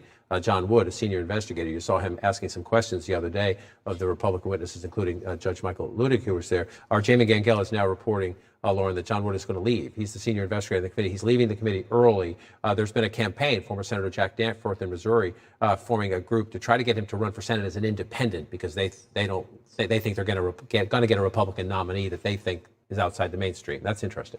Yeah, I mean, that's fascinating, right? Given the fact that he has clearly demonstrated an ability to get people to come and testify, to get answers from these individuals, and really shed light on things that before this, no one has been able to shed a light on. I mean, imagine if the committee had just issued subpoenas for people to come and publicly testify in an open hearing room. They went about this much more deliberately. The strategy here behind closed doors is what has led to a lot of the success of them telling the story of what happened leading up to January 6th. More on the committee in a few minutes, and we'll watch John Wood to see if he takes the step into politics. Ahead for us, a major milestone. The Senate advances the first bipartisan gun safety bill in 30 years. What's in it and when it could become law? That's next.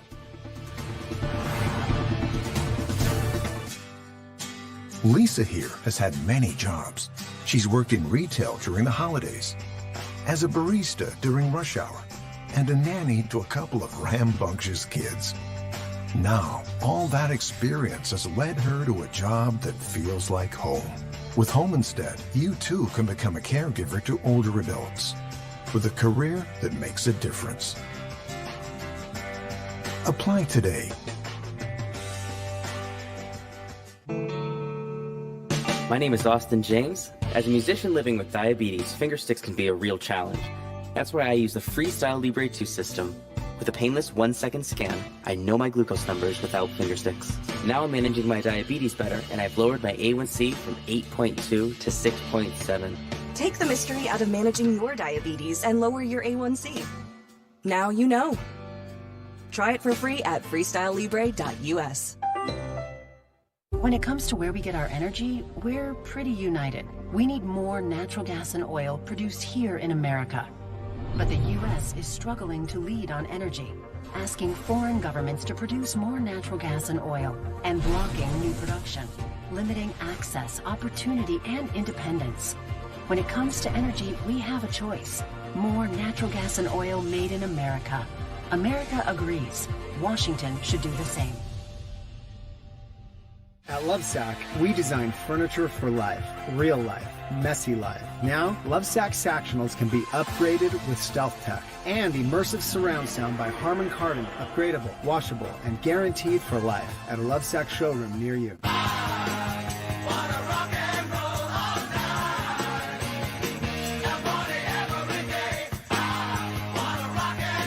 Applebee's late night, because half off is just more fun.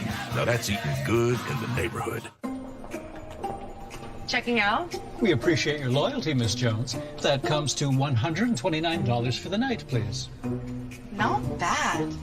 Checking out. $99 for the night, please. Wait, what? How did you get that deal? I used Trivago. With Trivago, you can compare hotel offers from major booking sites and find a great deal. Hotel Trivago. I'm here at home with Officers Martinez and Endicott. They're here because my SimpliSafe security camera captured an uninvited guest. SimpliSafe monitoring pros used the video to have a little chat with police, telling them what was going down. The officers tell me that video verification helps them get there lightning fast. It's all part of SimpliSafe's comprehensive 24/7 whole home security. And for unsurpassed protection, get advanced pro monitoring for less than $1 a day. Only from SimpliSafe. Some people think we're all throwing and no brains, and I like to fight the myth. I just think about all that he did. He never forgot about his race, and when I say his race, I'm talking about the human race. Citizen Ash premieres Sunday. So before joining SELF, I had a horrible relationship with my credit. I was honestly in need of a credit card, and I had been turned down in the past. I wanted unshakable credit, and SELF has helped make that possible. In today's busy world, managing money is hard. That's why I started Truebill, an app that brings your entire financial picture into focus. Truebill also saves you time and money by canceling subscriptions you no longer want and getting you lower rates on your bills. Download Truebill and start saving today. Depression can be a really tough thing to go through. Fortunately, people always have a lot of ideas how to help you through. You just gotta snap out of it. You have so much to be happy for. Fake it till it feels normal. Cheer up. It's all in your head. It's because you're a Leo. Think about all the people that have it worse than you.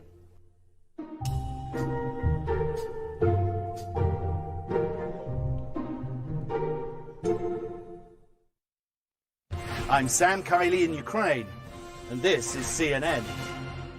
Closed captioning brought to you by InventHelp. Call 1-800-710-0020.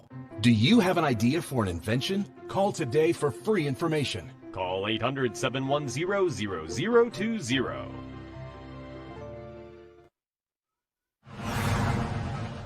Congress is on a path now to pass the first major gun safety legislation in nearly 30 years.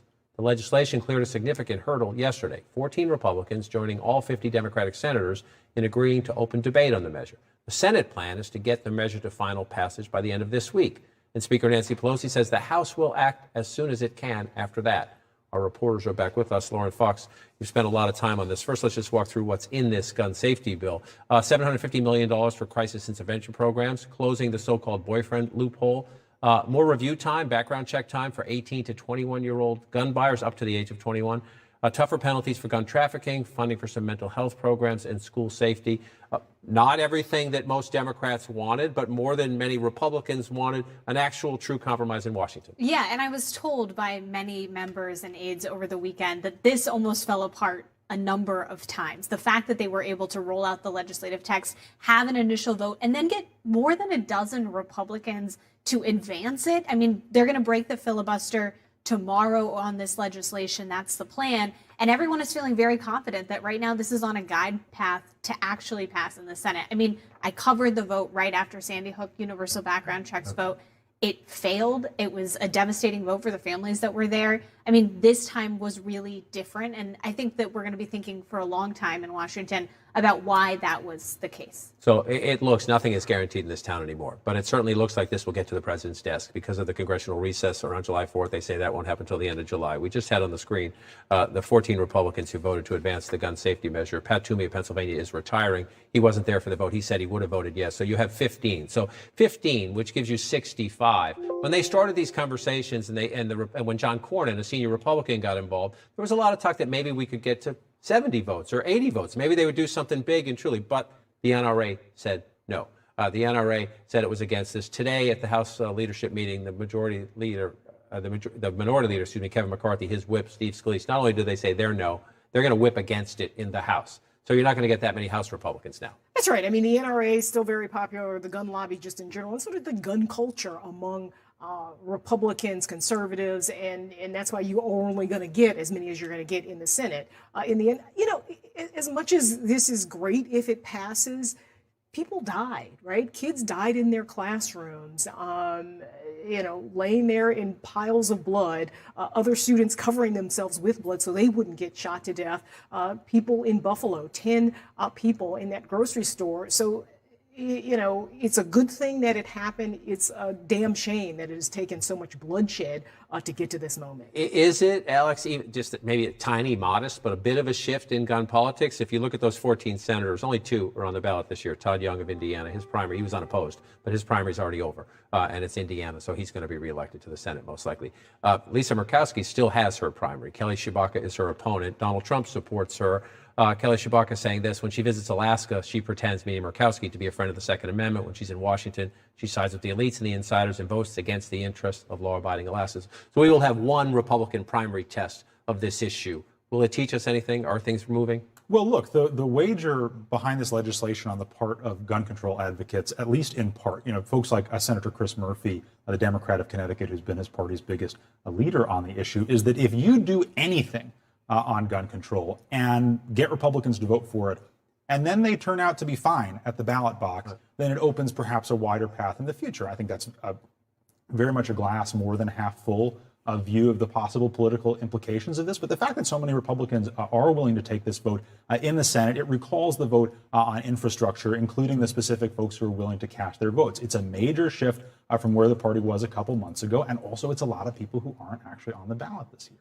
It would be interesting if they would try to do this, go small on something like DACA and the Dreamers. You could do that. Other issues, my bet is they will not. But here's a template for actually doing things and then making steps. But never mind, this is Washington. Ahead, the aide famous returning on Richard Nixon says the country now needs a Pat Cipollone moment.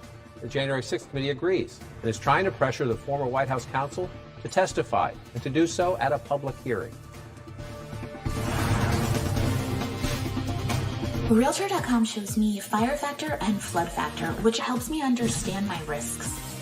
With Fire Factor, you can learn about fire risks before you buy a home. You can even search the map to see the risks by neighborhood. Do yourself a favor and use Realtor.com. Fact, we all love video doorbells. Voice assistants have changed our lives. We now control our home with a touch. Indoor and outdoor cameras help us keep watch. We want to guard our lives and hold tight to our loved ones everywhere. And you know what's better than all these things by themselves? All these things together from the most trusted name in security, ADT. The Minions are coming to IHOP with an all-new menu you're going to love.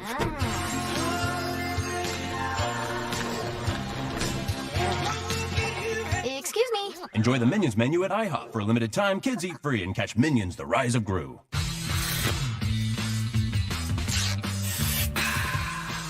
3 times the electrolytes and half the sugar. Pedialyte powder packs. Feel better fast. So this is the Meta Portal Plus, a smart video calling device that makes working from home work. A 12-megapixel lens makes sure your presentation is crystal clear. And smart camera auto pans and zooms to keep you perfectly in frame. Oh, and it syncs with your calendar. Plus, with Zoom, Microsoft Teams, and WebEx, you'll never miss a meeting. And neither will she. Now that's a productive day. Meta Portal. Make working from home work for you. Oh, one more. Let's go. No, honey, it's going. Wish you could skip the credits? Dish On Demand now lets you auto-advance to the next episode. Skip the credits with auto-advance from Dish. When you're totally immersed in the moment, travel becomes something more. With Exotica, you can savor those moments without the stress of planning every detail. And now, save up to $1,000 off all Exotica trips. There's more to the ultimate driving machine than you might think. Multiple forces converging to create something uncontainable. Introducing the ultimate first-of-its-kind machine. The ultimate hair-racing machine. And the ultimate peace of mind machine. BMW, the ultimate driving machine. See your local BMW center today for exceptional lease and finance offers. Work. Human. Find out about the single best way for your team to recognize and celebrate each other. Because without the human, it's just work. Join us in pioneering the human workplace. It's time to get outdoorsy. It's hot. And Wayfair's got just what you need. We need a rug. That's the one, yeah. Save on all your outdoorsy furniture and decor at Wayfair.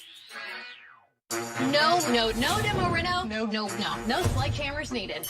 A total refresh? I am pumped. Without a total rebuild. I hope that they just feel like they're at home now. Catch the season premiere of No Demo Reno, Thursday night at 9 on HGTV. I have a structured settlement and I need cash now. Call J.G. Wentworth, 877 cash now. I have an annuity, but I need cash now. Call J.G. Wentworth, 877 cash now. 877 cash now. They help thousands, they'll help you too. One lump sum of cash they will pay to you. If you get long-term payments but you need cash now, call J.G. Wentworth, 877 cash now. 877 cash now. 877 cash now. 877 cash now. It's your money. Use it when you need it. Call J.G. Wentworth, 877 cash now. Celebrate the 4th in America. Live July 4th at 7 on CNN. The January 6th committee says it is time for a key Trump White House insider to talk, and to talk publicly. We know from other witnesses and from reporting back at the time that then White House counsel Pat Cipollone repeatedly objected to steps Donald Trump took or wanted to take in his effort to steal the 2020 election. But the committee sees power in Cipollone speaking for himself and speaking at a public hearing. Our committee is certain that Donald Trump does not want Mr. Cipollone to testify here. Indeed, our evidence shows that Mr. Cipollone and his office tried to do what was right. But we think the American people deserve to hear from Mr. Cipollone personally. He should appear before this committee, and we are working to secure his testimony. The great panel is back with us. Shan Wu, Liz Cheney didn't do that by accident. There's a closing statement of the hearing to publicly essentially try to pressure Pat Cipollone to come forward. His take, according to CNN reporting, is that he's cooperated privately and he does not want to testify publicly. A, what is the value of getting him? The guy was right there in the West Wing. And B, what are the complications? He represents the building, the institution, not the president, but he does have a lot of privilege. He has a lot of privilege. There's the crime fraud accepted privilege, and since the Supreme Court decision of Nixon, it indicates that that privilege can't withstand the need for it in criminal proceedings. But I think really crucially, the January 6th panel here is really speaking to Merrick Garland. They are putting forth all of this evidence to eviscerate the potential intent questions which Garland may be agonizing over. Do we have enough to prove that Trump really has criminal intent? And they're saying, look, we got your back, buddy. We're putting this out here. And also by putting it out first, the American people, and there's been a lot of controversy over why is DOJ going second, they usually go first.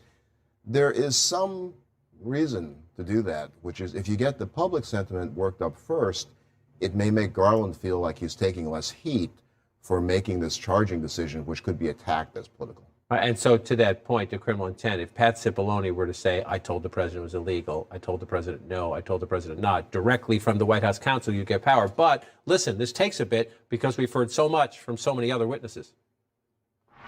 Pat Cipollone thought the idea was nutty and had at one point confronted Eastman basically with the same sentiment. Pat expressed his admiration for the vice president's actions on the day of the 6th. Obviously, he had lost the election, and I hadn't said anything to him. And so Cipollone said, I think it's time you come over here.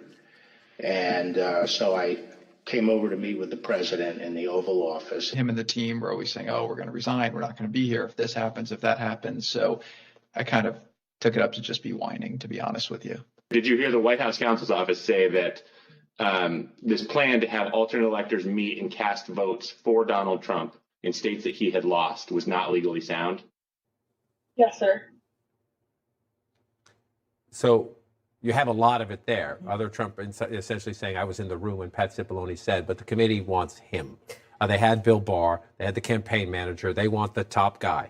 Yeah, I mean, in those moments when Bill Barr uses an expletive to describe what was going on, when you have Ivanka Trump there contradicting her father, those have been powerful moments. There have been a lot of other powerful moments in these hearings as well, and they want more. And Pat Cipollone would be one. You hear Liz Cheney, they're really sort of appealing to his ego, saying you can, you did what was right. You stood up to Donald Trump.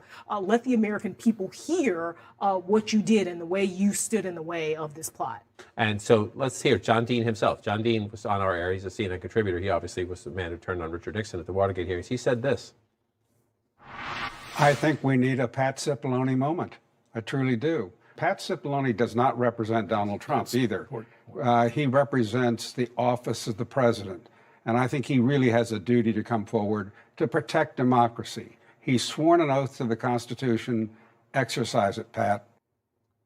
Does his access, his proximity, does it make him that much more powerful a witness than the many other powerful witnesses we've heard from? Look, I think it clearly would make him a very legally powerful witness if the Justice Department were to proceed with an investigation and indictment and prosecution of the former president. I am personally pretty skeptical that a Pat Cipollone moment would have the same political impact that a John Dean moment had all those years ago during Watergate. The country's just so fragmented. It's very clear at this point that there's an accumulation of very, very compelling and riveting evidence on the part of this committee from so many witnesses that I'm just not sure that the White House counsel is the one missing piece that would move public opinion. But certainly having his cooperation for legal purposes is important, and it couldn't hurt politically. Couldn't hurt.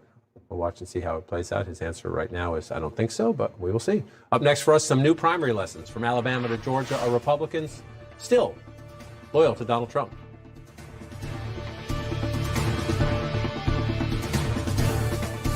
She's feeling the power of Listerine. He's feeling it. Yep, them too. It's an invigorating rush, sapping millions of germs in seconds. For that one-of-a-kind whoa, which leaves you feeling Listerine. Feel the whoa.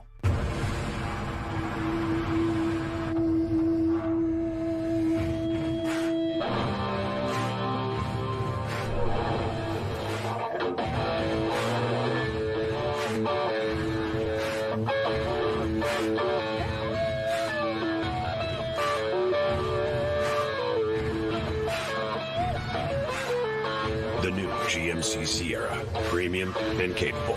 That's professional grade. There's a different way to treat HIV. It's every other month injectable Cabenuva. For adults who are undetectable, Cabenuva is the only complete HIV treatment you can get every other month. Cabenuva helps keep me undetectable. It's 2 injections given by my healthcare provider every other month. It's one less thing to think about while traveling. HIV pills aren't on my mind. A quick change in my plans is no big deal. Don't receive Cabenuva if you're allergic to its ingredients or taking certain medicines which may interact with Cabenuva. Serious side effects include allergic reactions, post-injection reactions, liver problems, and depression. If you have a rash and other allergic reaction symptoms, stop Cabenuva and get medical help right away.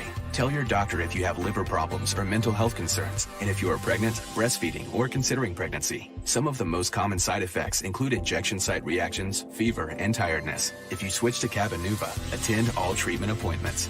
Every other month, and I'm good to go. Ask your doctor about every other month Cabenuva. At the doctor's office, you get the care that's best for you. But in the offices of insurers and their PBMs, they're doing what's best for them. PBMs negotiate billions of dollars in discounts and rebates on medicines, but don't share those savings directly with you. They decide if you'll get your medicines and what they'll cost you. So you wind up battling insurance and their PBMs for your medicines instead of battling your illness. Tell Congress to fix PBMs and lower costs for patients. Go to pharma.org/betterway, paid for by Pharma. When you first met K-12, you were one of the more than 2 million students who took charge of their education, tackling the challenges you set for yourself and ready for all the new ones to come. Here, you were someone, and you could become anyone. Our commitment was to help you get where you want to be. Congratulations, graduates. Take charge of your future at k12.com/TV. Lemons, lemons, lemons. The world is so full of lemons. When you become an Expedia member, you can instantly start saving on your travels. So you can go and see all those lemons for less. July 4th, join us for a coast-to-coast fireworks show. And music from some of the biggest stars. Celebrate the 4th in America. Live July 4th at 7 on CNN. Germs invade through your nose, the body's air filter. But how do you clean it? Navage uses powered suction to help flush out congestion, allergens, mucus, and viruses. Millions use drug-free Navage to breathe better and feel healthier. Navage. Clean nose, healthy life. Doing your best to eat healthy? Try Smarter Greens from Force Factor. With more than 40 superfoods for better energy, immunity, digestion, and heart health. Great nutrition is easy and affordable with Smarter Greens. Rush to Walmart for Smarter Greens from Force Factor. Yo, dude, you need some help? Don't worry about me. Yo, there's no shame. You don't know my family, man. My parents or brothers or sisters or cousins ever found out? Dude, this weight is pretty heavy. I just need some time, but I'll figure it out myself. Okay? Sometimes you just need some help. So if you need therapy, find a licensed therapist at BetterHelp.com. Citizen Ash premieres Sunday at 9 on CNN. Closed captioning is brought to you by Thundershirt. Constant gentle pressure for a calmer pet. If your dog suffers from fear of thunder, fireworks, separation, or any other anxieties, Thundershirt may be the answer. Available at these and other retailers. Several big primary and runoff elections last night, and in Alabama, Katie Britt, the big winner. She's likely the next senator from the state of Alabama. Richard Shelby is the incumbent. He's retiring. Mo Brooks, the congressman, initially had Donald Trump's endorsement in this race. Then Donald Trump pulled it. At the very end, Donald Trump endorsed Katie Britt, but mainly it was the support of Shelby and the Republican establishment propelling her to a big victory there. There's a Democratic candidate, but Alabama, a very red state. Let's move over here now to the state of Georgia. And Donald Trump lost again twice in the sense of this. Look at these, Georgia. These are House Republican primary runoff elections. In this, the 6th district, Donald Trump endorsed Jake Evans. You see, he was beaten almost 2-1 by Rich McCormick. That's one more defeat for Trump in Georgia. Then over here in the 10th district, in the runoff, Donald Trump backed Vernon Jones nearly 3-1. He lost to Republican Mike Collins. So Trump kind of won in Alabama, but he lost twice again in Georgia. Remember, in the governor's race, the Secretary of State's race, and more in the primary, he lost as well. The governor says, sure, Donald Trump's still popular, but this is Georgia. It appears that Donald Trump's doing really well in a lot of these primaries in different parts of the country, not so much in Georgia. How come? Well, I think here all politics is local. Look, President Trump had endorsed other candidates around the state and in a lot of other races, and that's certainly his right to do that. I backed Mike. I felt like he was the true conservative in the race. Kemp is being very careful. He doesn't want to pick a fight with Donald Trump. They are arch enemies to a degree. He doesn't want to pick the fight. But what is it about Georgia? I mean, Trump has a mixed record in many places. Georgia Republicans have just said, sorry, no. Look, Brian Kemp is in so many ways the model for not anti-Trump Republicans, because he isn't one, but sort of non-Trump Republicans. He's a conservative Republican who has enacted and campaigned on ideas that are very much in line with Trump and Trumpism. But Trump came after him because of his grievances about the 2020 election, went after Brad Raffensperger, the Secretary of State in that state, and the former president got whooped in both of those races. And there clearly is something of a hangover there that if you were going to run a one-state experiment to see can you kind of train Republican primary voters to think about their options while setting aside what Donald Trump himself is telling you you ought to do, this looks a lot like that. And boy, did it work for Republicans like Brian Kemp and like the folks who won last night. Let's just look quickly at the margins. Brian Kemp for governor gets 74%. Trump's candidate, David Perdue, gets 22%. In the Secretary of State's race, Trump candidate gets 33%. In the Attorney General race, Trump candidate gets 26%. The question is, to your point, does this carry over into other states? Don Bacon is a Nebraska Republican. He was never a Trump guy to begin with, but most Republicans don't like to talk about this anymore. Manu Raju got to him today and said, hey, if it's 2024 and Donald Trump is a candidate in the Republican primary for president, does he get your vote? When it comes to the primary, I will not be supporting him. I'll be looking for a better candidate. So I think we got to have the conservative message, or the policy. I think he had it, but he didn't have the respectful side of that and the comportment and temperament, and that's so that's what I'm going to look for, someone that fits that mold. will there be more of that, especially after listening to all this damning testimony about how Trump conducted himself around January 6th? Will more Republicans say, no, I'm moving on? The more common answer that you get is, well, let's wait and see who's going to run. Nobody wants to answer that question right now. I mean, that is a much more honest, I think, answer of I'm going to be looking for someone in the mold of Trump. Because again, that is a model that works. If you are conservative, if you don't fixate on going up against Donald Trump, if you're not fighting with him every day and keeping that fight in the spotlight in your race, it can be effective. But certainly a lot of House Republicans, a lot of Senate Republicans may be tired of Trump, but they don't want to talk about it. And here's another voice. It's interesting. Amy Kramer came to our attention back in the Tea Party movement, 2010, 2012. And now she runs a group called Women for America First. She's moved over, sort of morphed into a Trumpy. But listen to what she says. Donald Trump is disconnected from the base. It's time for those of us in the movement to get back to basics, back to our first principles. We were here long before President Trump came along, and we're going to be here long afterward. Again, somebody who is in this for political strength and for fundraising reasons too. But that's you're saying, see you later, Mr. President. Yeah, I mean, listen, Republicans certainly are tired of Donald Trump, but they also recognize his power. They recognize that the majority of Republican voters still have an emotional attachment to Donald Trump. They have an emotional attachment to the way he governs and kind of govern in his manner and sort of his policies as well. I think the big question going into 2024, Ron DeSantis, people like that, do they feel like Donald Trump is sort of weak enough where he can mount a challenge to him in his mold, somebody who I think in large part owes his standing to Donald Trump? Can he actually take him on? That's the big question. To beat the man, to be the man, you got to beat the man. And I think that's the big question among Republican politicians, who can actually beat Donald Trump. We're going to have a long time to talk about that question before we get to the place where we can get an answer, but it's a good question. Up next for us, live to Texas, a new report details simply stunning police failures in the Uvalde school massacre. The mayor says he's being kept in the dark, and he's not happy about it. I don't have a bit of power. I'm not going to lie to you and tell you I do. Why is L'Oreal Hyaluronic Acid the #1 serum? So effective with our highest concentration of hyaluronic acid. Pure hyaluronic acid attracts water to help visibly replump lines and restore volume. Revitalift Hyaluronic Acid Serum from L'Oreal Paris. Around the corner, you'll find the American dream hard at work. You'll find the food that brings us together and the stuff that makes life beautiful. And just around the corner, you'll find a UPS store too, helping them every way we can. We're in the business of keeping you in business with printing, packaging, shipping, all designed to get you in, out, and on your way. So you can be stronger, be smarter, be unstoppable. Just around the corner, the UPS store. Want to do more for your brain?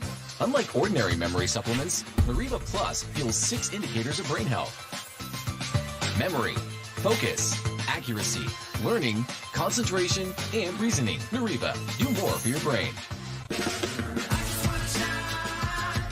What do you think healthier looks like?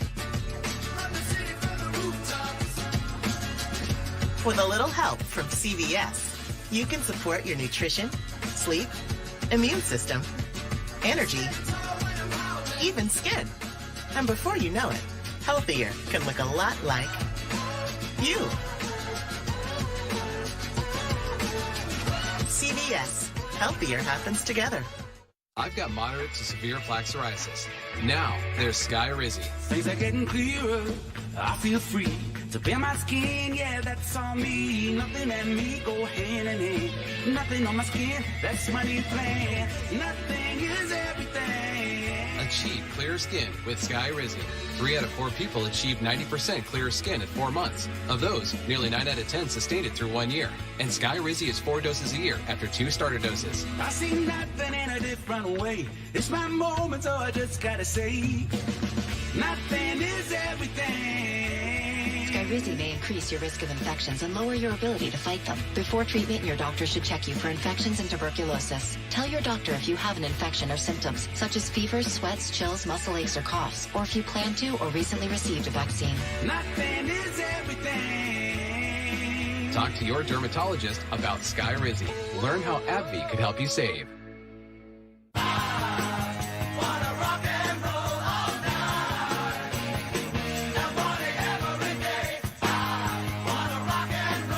Applebee's late night, because half off is just more fun.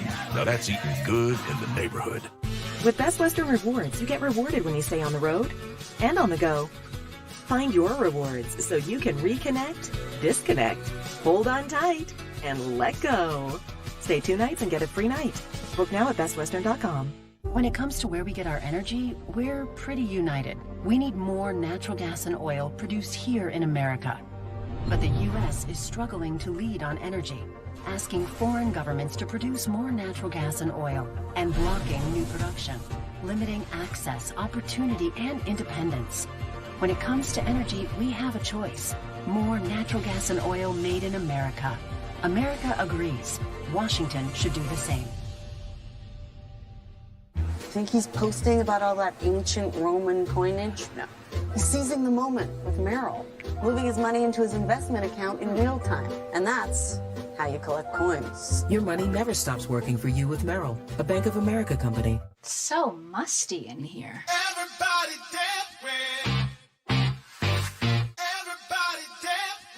Damp Rid attracts and traps excess moisture, eliminating the source of musty odors. I'm gonna sell my life insurance, cause I don't need it anymore. My kids are grown, my wife is great, let's settle up the score. If you've had a change of health or are over 65, selling your life insurance policy has never been easy. You can sell all or part, live your life, play it smart. 877-SELL-EASY, 877-SELL-EASY, 877-SELL-EASY, and sell your policy. Uvalde's mayor is complaining he is not in the loop as the state investigates the Robb Elementary School massacre. The Texas public safety chief detailed new issues with the police response yesterday, calling it a, quote, abject failure. At a heated town council meeting last night, Mayor Don McLaughlin lashed out. Right now, I have to answer to a bunch of bureaucrats up there that haven't been doing their damn job. But that's why we're calling them out today. I didn't have any information because they wouldn't give me any information. So I'm just as frustrated, maybe not as frustrated as the families that have lost their loved ones, but it pisses me off that I can't give you answers or can't get you answers. CNN's Rosa Flores live for us in Uvalde. Rosa, what's going on here? You know, there's so much frustration here in Uvalde. The mayor is upset because he says that he feels that he's left in the dark.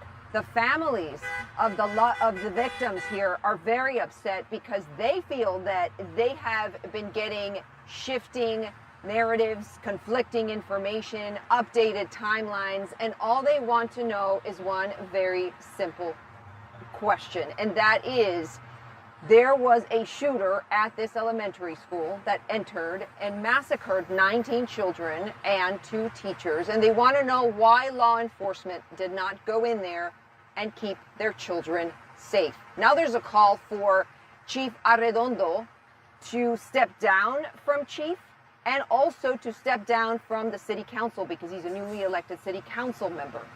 Today, during New Day, the father of Amory Joe Garza was asked if Arredondo steps down, if that would be enough. Here's what he said. Take a listen.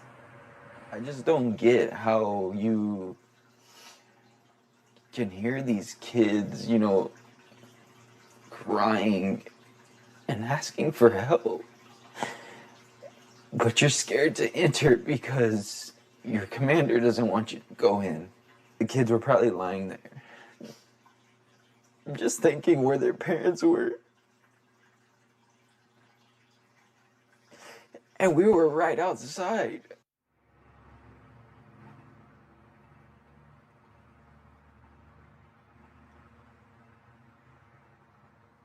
And John, there's really no words to follow that. There's so many parents here who feel the exact same way.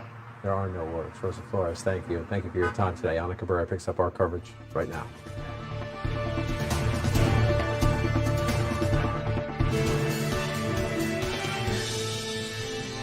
Hello, and thank you so much for being with us. I'm Ana Cabrera in New York. Minutes from now, President Biden will call for a gas tax holiday. He'll ask Congress to suspend the federal gas tax for 3 months. He says it will provide some relief to Americans battered by record high gas prices. This move would shave off about 18 cents per gallon of gas and 24 cents per gallon of diesel. But the move faces a skeptical Congress. Would this really help? Or is it just a ploy for political mileage? And President Biden will have to counter this dismal dismissal, I should say, by then candidate Barack Obama in 2008. We're arguing over a gimmick to save you half a tank of gas over the course of the entire summer so that everyone in Washington can pat themselves on the back and say that they did something. Well, let me tell you something. This isn't an idea designed to get you through the summer. It's an idea designed to get them through an election. CNN's Phil Mattingly joins us now at the White House. Phil, this is another effort by President Biden to deal with gas prices. He's, of course, released oil from the strategic reserve. He'll travel to Saudi Arabia in hopes that they'll increase oil production. He's also called on U.S. oil refineries to ramp it up. But even some Democrats don't support a gas tax holiday. So help us understand the White House thinking here.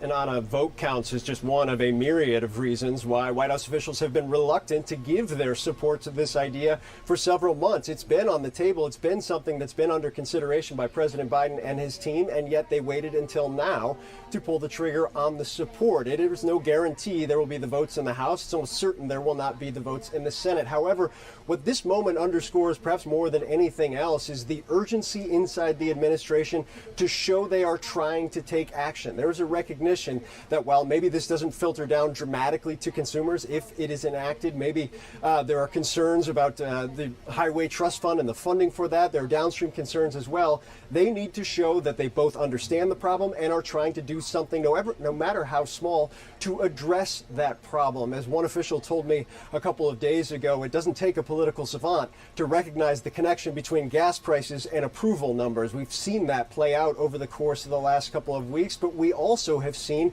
the complicating factors of this moment. Oil is a global marketplace. Obviously, the war in Russia, when it comes to war in Ukraine, when it comes to energy prices, is certainly a major driver. Energy prices seeping into all corners of inflation at this point in time, and that has created very real political and very complicated policy questions for the White House up to this point.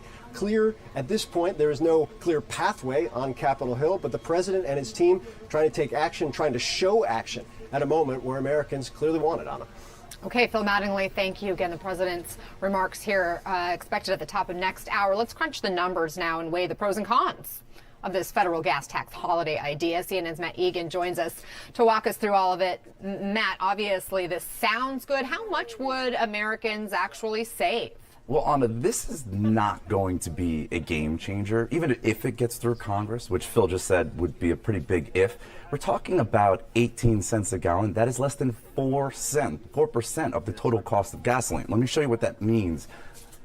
If you have an average gas tank, 15 gallons of gas, that's only going to save you $2.70. Every little bit helps, but this is really not going to move the needle for anyone. On the state level, some states have suspended their gas tax. That has helped. Look at Georgia. Georgia actually has the lowest average gas price in the whole state at $4.45 a gallon, well below the national average. That's because they suspended their 29-cent a gallon fuel tax. But unless the governor in Georgia takes action, the prices are going to snap back because that holiday is going to end in mid-July. I mean, I think that's one of the problems here, right? Tax holidays are popular, ending them, not so much. And so talk about how this move would have that obviously temporary relief, even if it is a little bit, it's something, but it could backfire too, right, according to some of the economics experts you've been speaking with. Right. Let's look at the supply and demand. So this does absolutely nothing to fix the supply problem, right? There's not enough oil.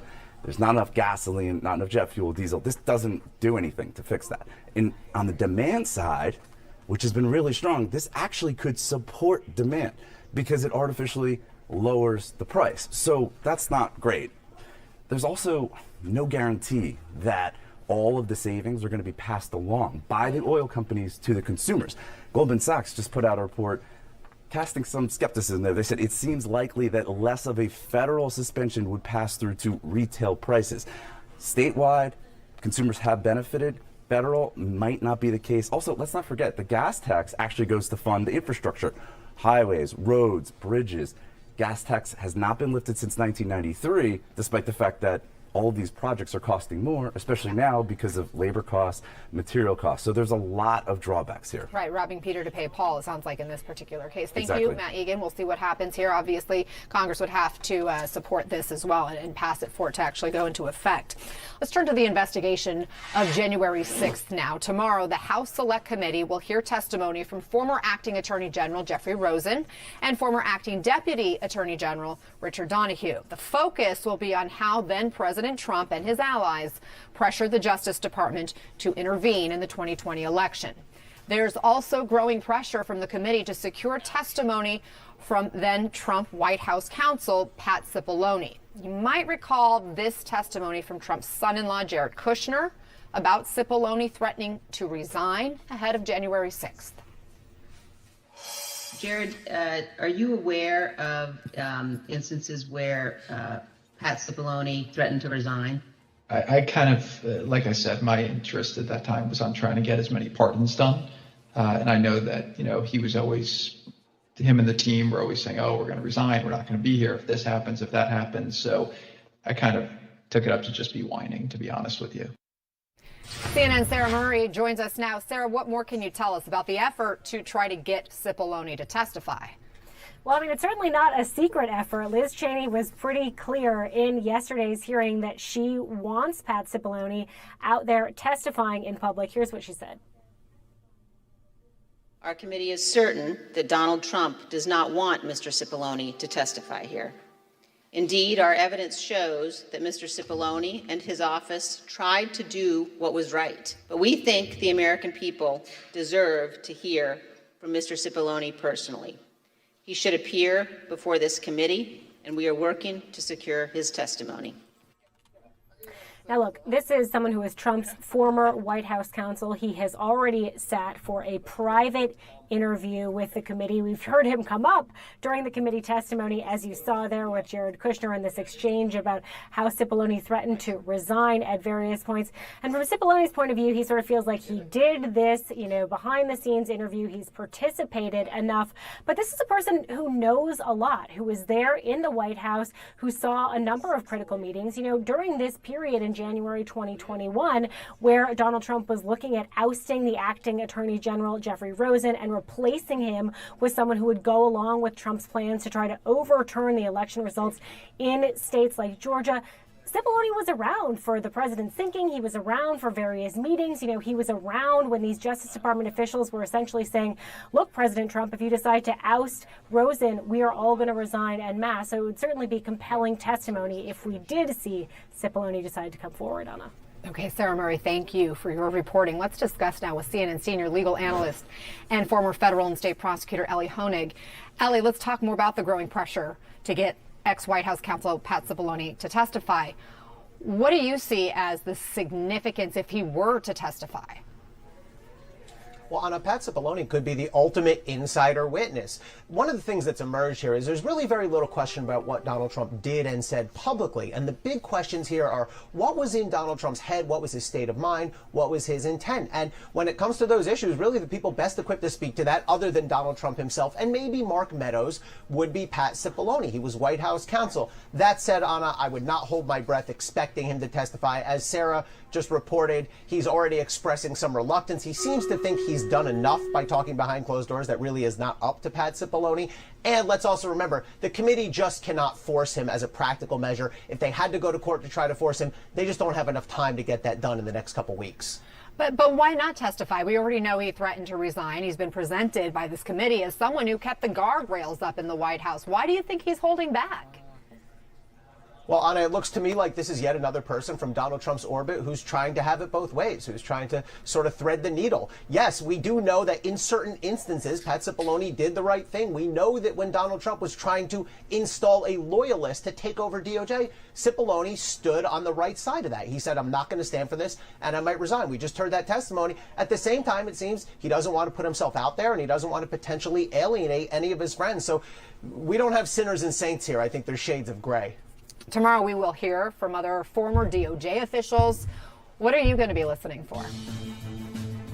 So the attempt to take over DOJ was really all about validation, in my view. We've seen that Donald Trump was casting about desperately to find any person, any entity, any governmental body to lend any support or heft to his false claims of election fraud. And to me, the most audacious of those efforts was his attempt to try to get DOJ to say we found election fraud when they had done no such thing. And so we're going to hear tomorrow about how Trump tried to install this underqualified loyalist, this guy Jeffrey Clark, who we'll hear about, to take over DOJ to help with that effort. Ultimately, the career professionals at DOJ stood up and did the right thing and refused to let that happen. And so every hearing has been sort of a building block to develop this conspiracy and the many different aspects of it. For you, what was the biggest takeaway from yesterday's testimony? The quote from Rudy Giuliani, we have no facts, but we have plenty of theories. That, to me, in one sentence, summarizes what this effort to spread the election fraud lie was all about. They had no facts, they had theories, they tried to corrupt Congress, they tried to corrupt the vice president's office, they tried to corrupt state legislators, state and local election officials, and finally DOJ, and they did it all because they knew they had no facts, all they had was theories. And ultimately, as we're seeing, that effort failed. But Anna, one thing that's really sort of driven home to me is even before anyone stormed the doors of the Capitol, even before 1 p.m. on January 6th, there were the makings of a full and well-developed conspiracy here. So I think that the committee's done a really good job of describing that for us.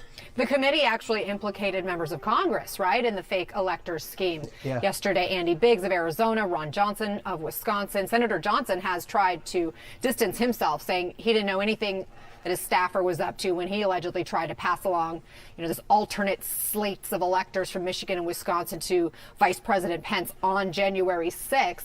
Beyond that, the committee says members of Congress asked for pardons related to January 6th, and they're preparing to name names. Could members of Congress be in legal trouble?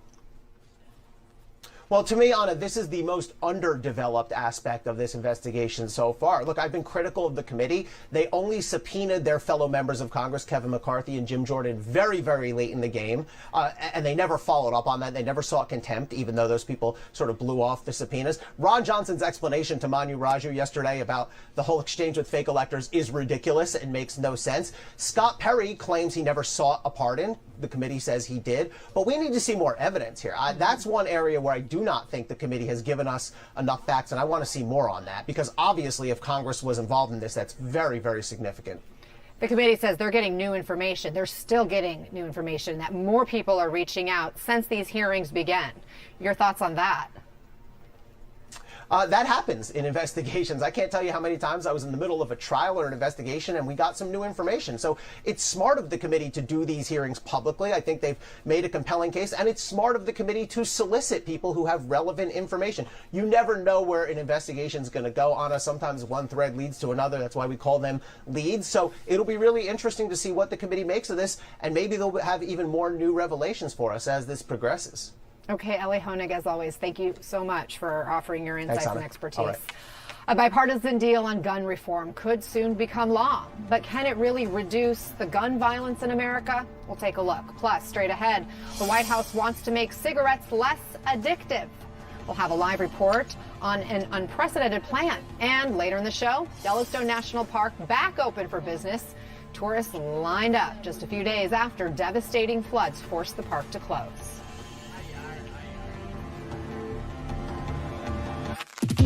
My relationship with my credit cards wasn't good. I got into debt in college, and no matter how much I paid, it followed me everywhere. Between the high interest, the fees, felt trapped.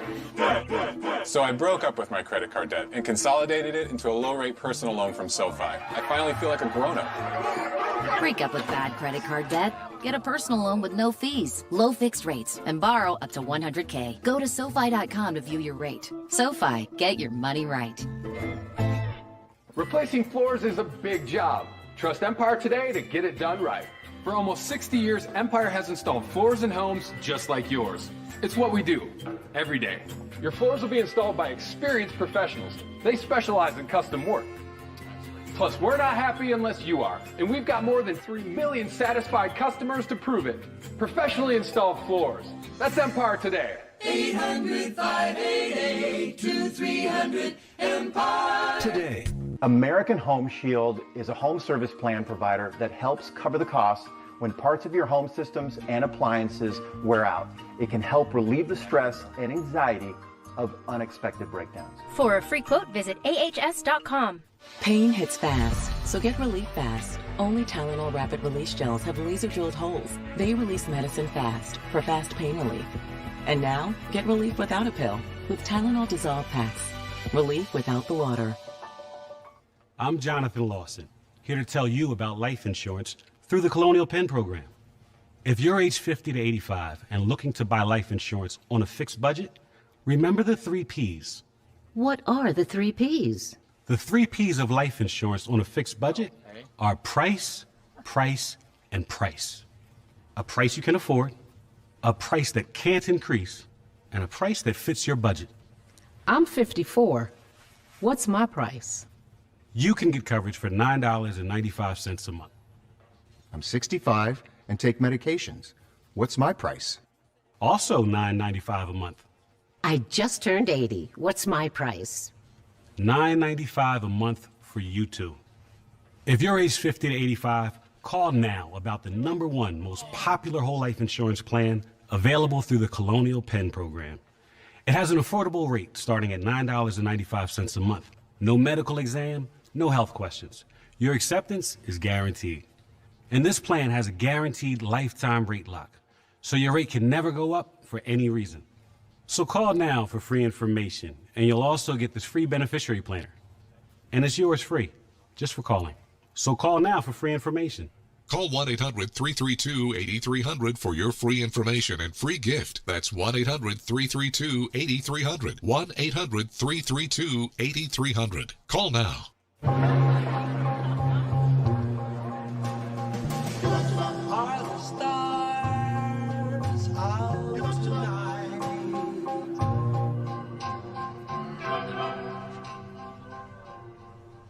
Alexa, play our favorite song again. Okay.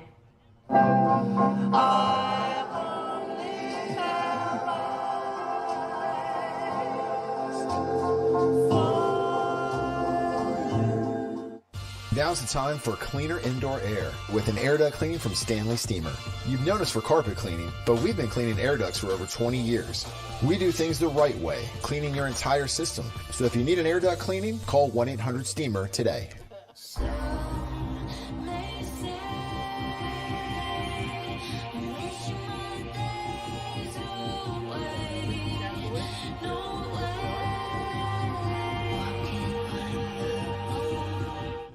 Closed captioning brought to you by Mesobook.com. We offer a free book on mesothelioma. Call for the free book and receive so much more. Call 1-800-831-3700. Congress is closer than it's been in decades to passing bipartisan gun safety legislation. Last night, the Senate voted to advance a bill to toughen federal gun laws. Now, the bill includes money for school safety, mental health resources, and crisis intervention programs. It also closes the so-called boyfriend loophole and enhances background checks for people 18 to 21. CNN's Chris Saliza is here now to break it all down for us. Chris, this bill still has a few hurdles to clear, but if it passes, how would it help reduce gun violence? Yeah, let's go through a few specifics, and let's also note, Anna, that this is the first time since 1994, the assault weapons ban, that Congress looks to be close to passing some sort of major gun legislation. But let's go through what's actually in the bill. You mentioned a few things. All right, let's start with the so-called boyfriend loophole. Okay, it is currently federal law that domestic abusers, people convicted of domestic abuse, whether they are a spouse, a partner who lives with the other partner, or a partner and they have a child together, they cannot buy a gun, okay? But this was the loophole. People who were intimate partners, they may not live together, they may not share children, they may not be married, but they are partners, they have a relationship with a person and have been convicted of domestic assault. Those people used to be able to buy guns. This would close that loophole. They wouldn't be able to buy guns for 5 years. I just want to highlight this because I think this is stunning. An average of 70 women per month are killed by an intimate partner with a gun. So the boyfriend loophole, that would speak to it. Let's keep going. Now, background checks.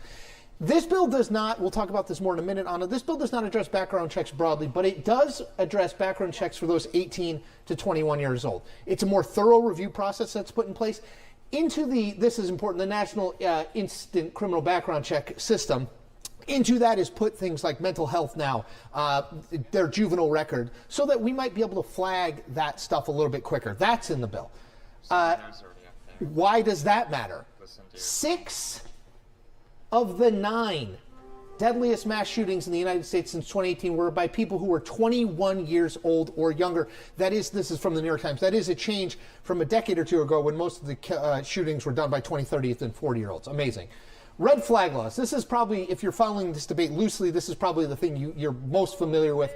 The goal of these laws is to restrict guns for people that pose a threat to themselves or others in the immediate term. That there is some red flag that goes off that says this person should not have access to buying a gun. What this does, what the bill would do, law if it becomes law, it would implement more money to the states to either enhance the red flag laws or fund other programs similar to red flag laws that would help the authorities, the government, the courts flag these people before they committed those crimes or potential crimes. Now, this is important. This is states that already have red flag laws. There's 19 of them.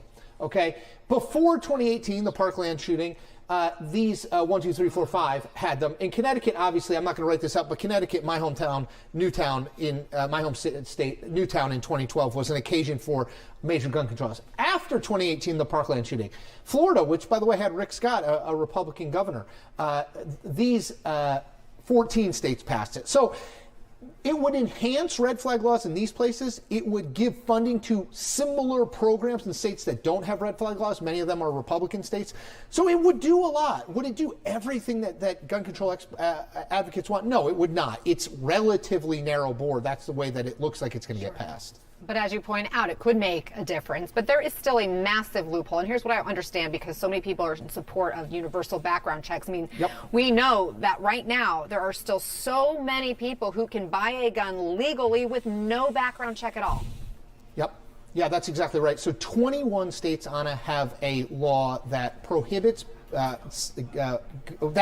institutes background checks in private gun sales and gun sales at gun shows. Well, that obviously, do the math, means 29 states don't have that law. There's a huge amount of guns that are bought private, seller to buyer privately, and a huge amount of guns that are sold at gun shows. This would not cover that. I'll note, Anna, just quickly, the last time we thought we had a major gun control proposal, Manchin-Toomey, Joe Manchin, a Democrat, Pat Toomey, a Republican, back last decade, that did include universal background checks that would have closed things like the gun show loophole and private sales loopholes. This doesn't have that. And I think the reason is Republicans didn't think they could get 10 of their own to vote for it. Yeah, but this one appears to have the votes in the Senate, although we should note that the House, the Republicans in the House are whipping against this bill. They don't want their members to support it. Chris Eliza, thank you for helping us understand what it does. And now to what public health experts are calling a transformative move to make cigarettes less addictive. The Biden administration is moving to limit the amount of nicotine in cigarettes and other tobacco products. And the idea is to reduce the nicotine, then reduce the addiction, make it easier to quit or even keep people from starting the habit. CNN health reporter Jacqueline Howard joins us now. Jacqueline, how soon could this happen? Anna, this won't happen overnight. There's still some few steps that need to take place before we could see this possibly being put into effect. But what happens next? The FDA will have to issue the notice of this proposed rulemaking by May 2023, so by May of next year.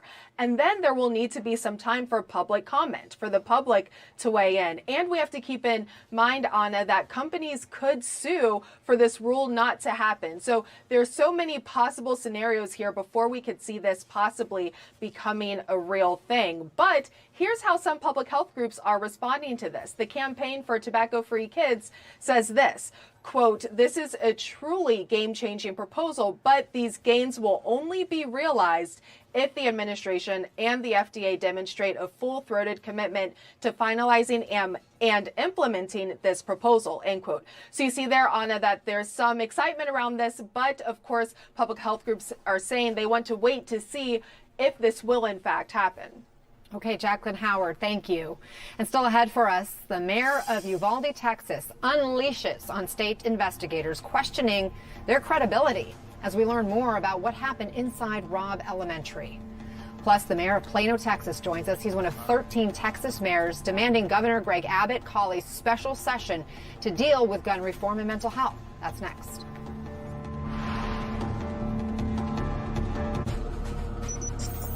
When you're the leader, disaster cleanup and restoration, how do you make like it never even happened happen?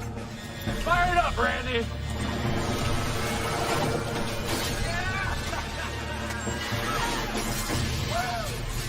But be prepared for anything!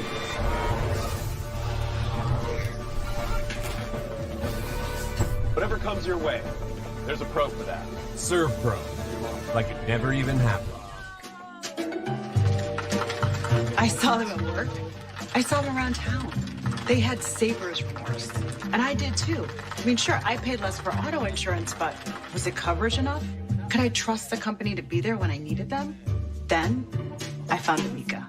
Think about everything you have to protect. Then call Amica. Named one of America's best insurance companies by Forbes. We'll help you understand your coverage options and exactly what you're paying for. Call for a quote and be confident you have the right insurance company behind you. Some people say the metaverse will only be virtual. One day, this lecture hall will be made of code. And though they're virtual students, what they'll learn together is real. A surgeon will be able to practice as many times as needed in the metaverse before laying her hands on a real patient. These students aren't really back in 32 BCE, but they can still watch Mark Antony debate in ancient Rome. The metaverse may be virtual, but the impact will be real. Are your sneezes putting your friends in awkward positions? Stick with Zyrtec. Zyrtec starts working hard at hour 1 and works twice as hard when you take it again the next day. Zyrtec, muddle no more. It's so musty in here.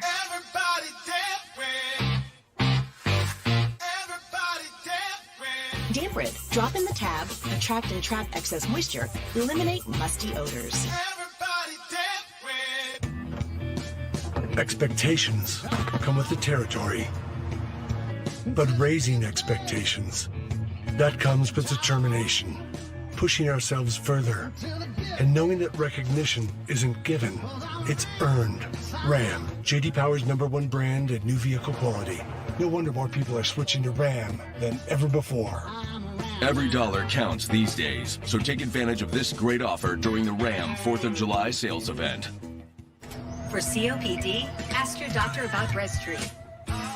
Breztri gives you better breathing, symptom improvement, and helps prevent flare-ups. Breztri won't replace a rescue inhaler for sudden breathing problems. It is not for asthma. Tell your doctor if you have a heart condition or high blood pressure before taking it. Don't take Breztri more than prescribed. Breztri may increase your risk of thrush, pneumonia, and osteoporosis. Call your doctor if worsened breathing, chest pain, mouth or tongue swelling, problems urinating, vision changes, or eye pain occur. If you have COPD, ask your doctor about Breztri. When your hardworking feet need hardworking skincare, that's a job for O'Keeffe's for Healthy Feet. It's America's #1 selling foot cream and guaranteed relief for extremely dry, cracked feet. Also try new O'Keeffe's moisturizing hand soap from the makers of America's #1 hand cream. That thought you had, I'm so glad you were the one in the room with me. When companies work human, people stay. Through anything. Hey, good job. Because without the human, it's just work. Some people think we're all grown and no brains, and I like to fight the myth. I just think about all that he did. He never forgot about his race, and when I say his race, I'm talking about the human race. Citizen Ash premieres Sunday. Are aches and pains slowing you down? Try Better Turmeric from Force Factor. With a patented ingredient that has the highest absorption available, Better Turmeric is the better way to fight inflammation. Get back to doing what's important. Rush to Walmart for Better Turmeric from Force Factor. I started Truebill because I hate paying for subscriptions I'm not using. Find something you no longer want? Truebill can cancel it for you. Truebill is an all-in-one finance app that tracks and categorizes your spending and alerts you if anything needs your attention. Download Truebill, the money app that works for you. Depression can be a really tough thing to go through. Fortunately, people always have a lot of ideas how to help you through. You just gotta snap out of it. You have so much to be happy for. Fake it till it feels normal. Cheer up. It's all in your head. It's because you're a Leo. Think about all the people that have it worse than you. I'm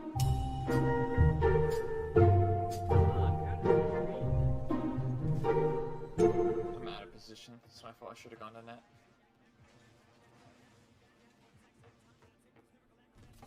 What is that bounce? I was lucky. Yeah.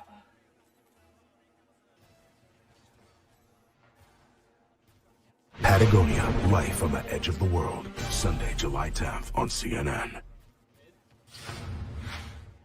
I make a motion we do not grant the leave of absence. All don't lie.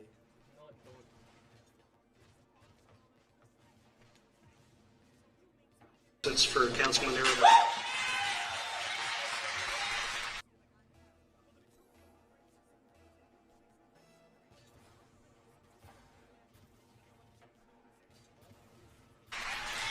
That was the Uvalde City Council meeting last night. Now, members.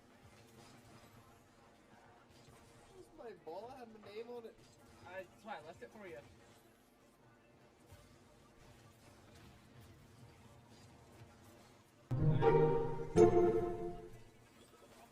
Patagonia, Life on the Edge of the World, Sunday, July 10th on CNN. I make a motion we do not grant the leave of absence for Councilman Arrow. That was the Uvalde City Council meeting last night. Now, members voted unanimously to deny Councilman and School Police Chief Pete Arredondo a leave of absence from future meetings, meaning he can be removed if he misses 3 consecutive gatherings.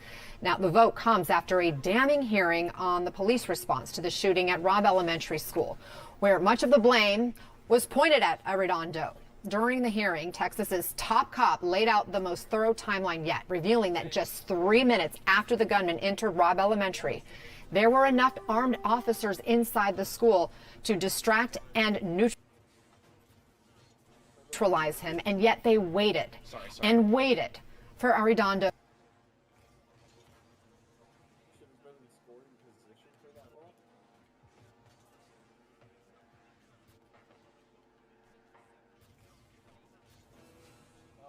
to give the order.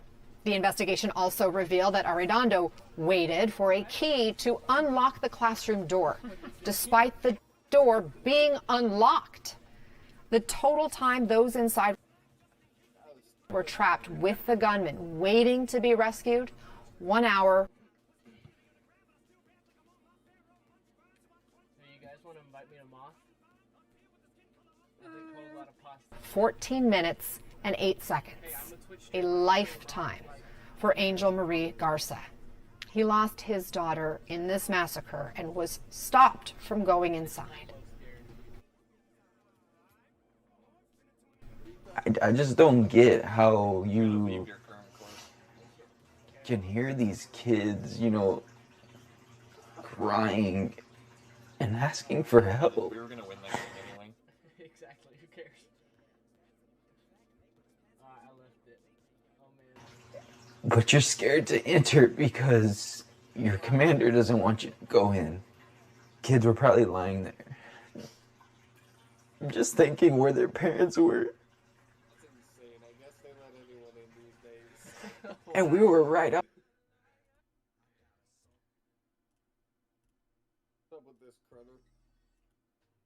Huh? Outside. I was trying to get in. I was put into handcuffs. I was like. About what? You're just letting anybody into the household. But the ones who told me to trust them Like froze. Nice, dude. didn't save my daughter. Again, this timeline and this focus on Chief Arredondo's actions comes from the Texas Department of Public Safety. And that's where Uvalde's mayor is now pointing the finger. The mayor is now accusing the department of lying in an attempt to distance its own troopers and rangers from their part in the failed response to the shooting.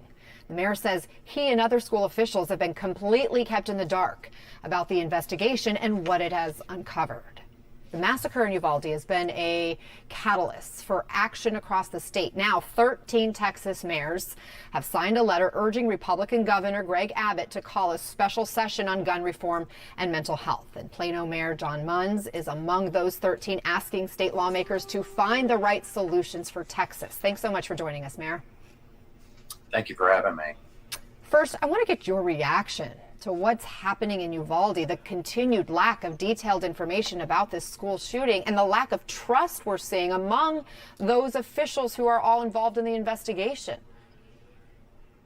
Well, obviously, the consortium of the big city mayors is the 13 of us are, obviously we've been concerned about, obviously, the tragedies that have occurred in Texas over the last few years. And obviously, Uvalde was kind of the point where we really decided we needed to come up with some solutions to recommend to Governor Abbott.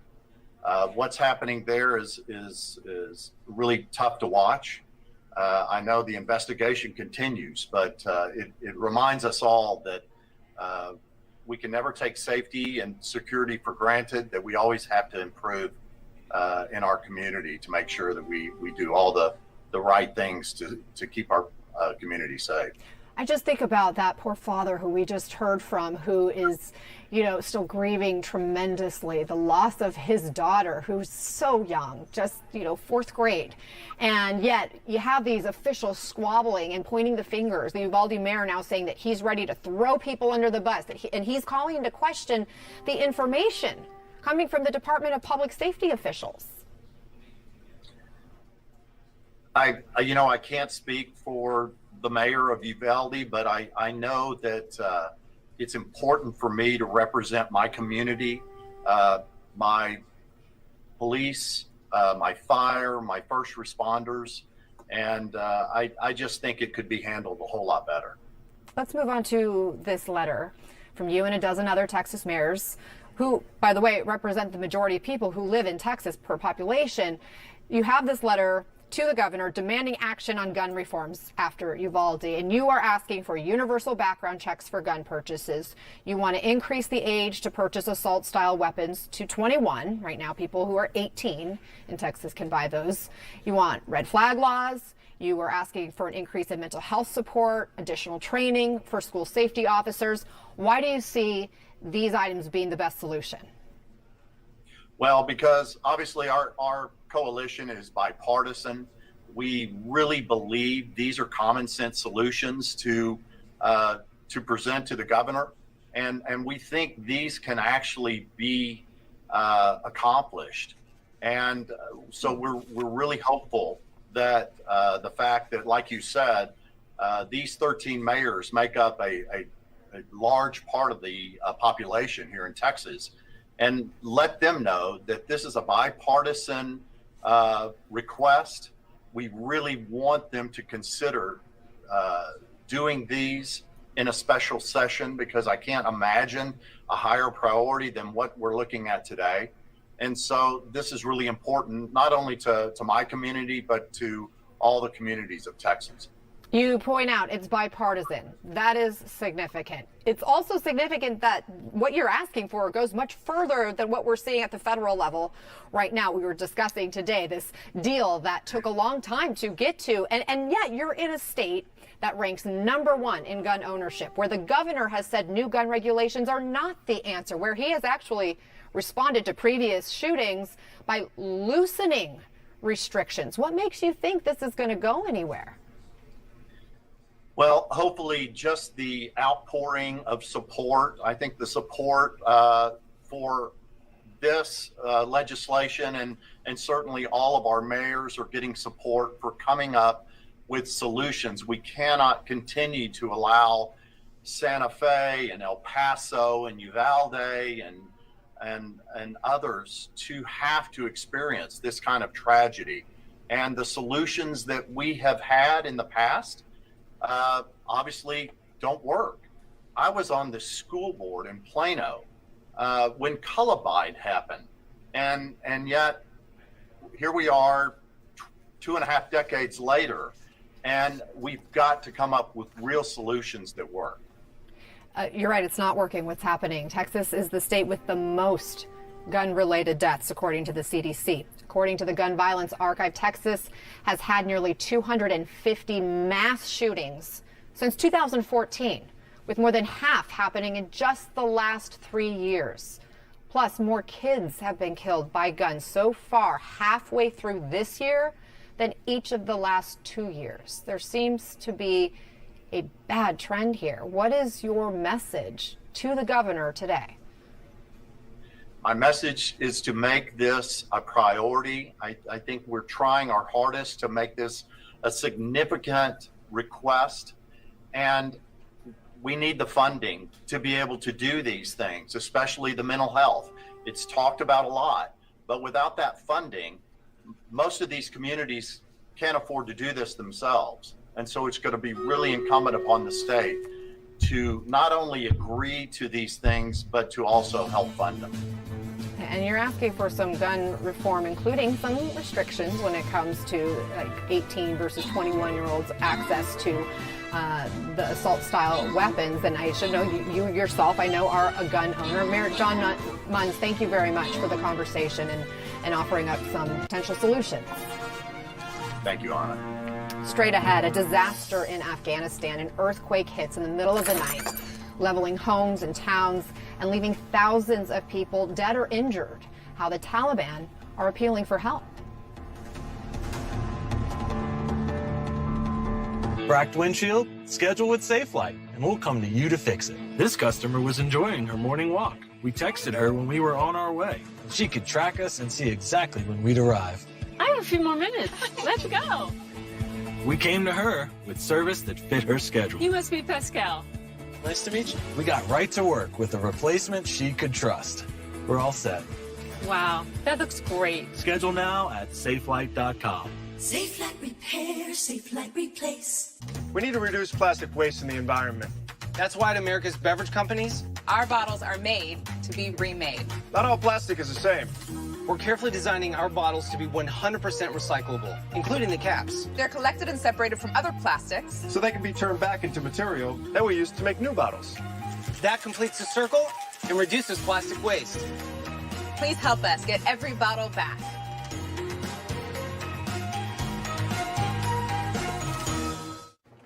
It's a lovely day today, so whatever you got to do, you got a lovely day. That's true. And I hope whatever you've got to do is something that... Cars built with safety in mind, even for those guys. The Volkswagen Atlas with standard front assist. Why is L'Oreal Hyaluronic Acid the #1 serum? So effective with our highest concentration of hyaluronic acid. Pure hyaluronic acid attracts water to help visibly replump lines and restore volume. Revitalift Hyaluronic Acid Serum from L'Oreal Paris. People with plaque psoriasis are rethinking the choices they make, like the shot they take, the memories they create, or the spin they initiate. Otezla, it's a choice you can make. Otezla is not a cream, it's a pill that treats plaque psoriasis differently. With Otezla, you can achieve clearer skin. Don't use if you're allergic to Otezla. Otezla can cause serious allergic reactions. It may cause severe diarrhea, nausea, or vomiting. Otezla is associated with an increased risk of depression. Tell your doctor if you have a history of depression or suicidal thoughts, or if these feelings develop. Some people taking Otezla reported weight loss. Your doctor should monitor your weight and may stop treatment. Upper respiratory tract infection and headache may occur. Tell your doctor about your medicines and if you're pregnant or planning to be. Otezla, show more of you. It's time to get outdoorsy. It's hot. And Wayfair's got just what you need. We need a rug. That's the one, yeah. Save on all your outdoorsy furniture and decor at Wayfair. I'm Jonathan Lawson, here to tell you about life insurance through the Colonial Penn program. If you're age 50 to 85 and looking to buy life insurance on a fixed budget, remember the 3 Ps. What are the 3 Ps? The 3 Ps of life insurance on a fixed budget are price, price, and price. A price you can afford, a price that can't increase, and a price that fits your budget. I'm 54. What's my price? You can get coverage for $9.95 a month. I'm 65 and take medications. What's my price? Also $9.95 a month. I just turned 80. What's my price? $9.95 a month for you too. If you're age 50 to 85, call now about the #1 most popular whole life insurance plan available through the Colonial Penn program. It has an affordable rate starting at $9.95 a month. No medical exam, no health questions. Your acceptance is guaranteed. And this plan has a guaranteed lifetime rate lock, so your rate can never go up for any reason. So call now for free information, and you'll also get this free beneficiary planner. And it's yours free, just for calling. So call now for free information. Call 1-800-332-8300 for your free information and free gift. That's 1-800-332-8300. 1-800-332-8300. Call now.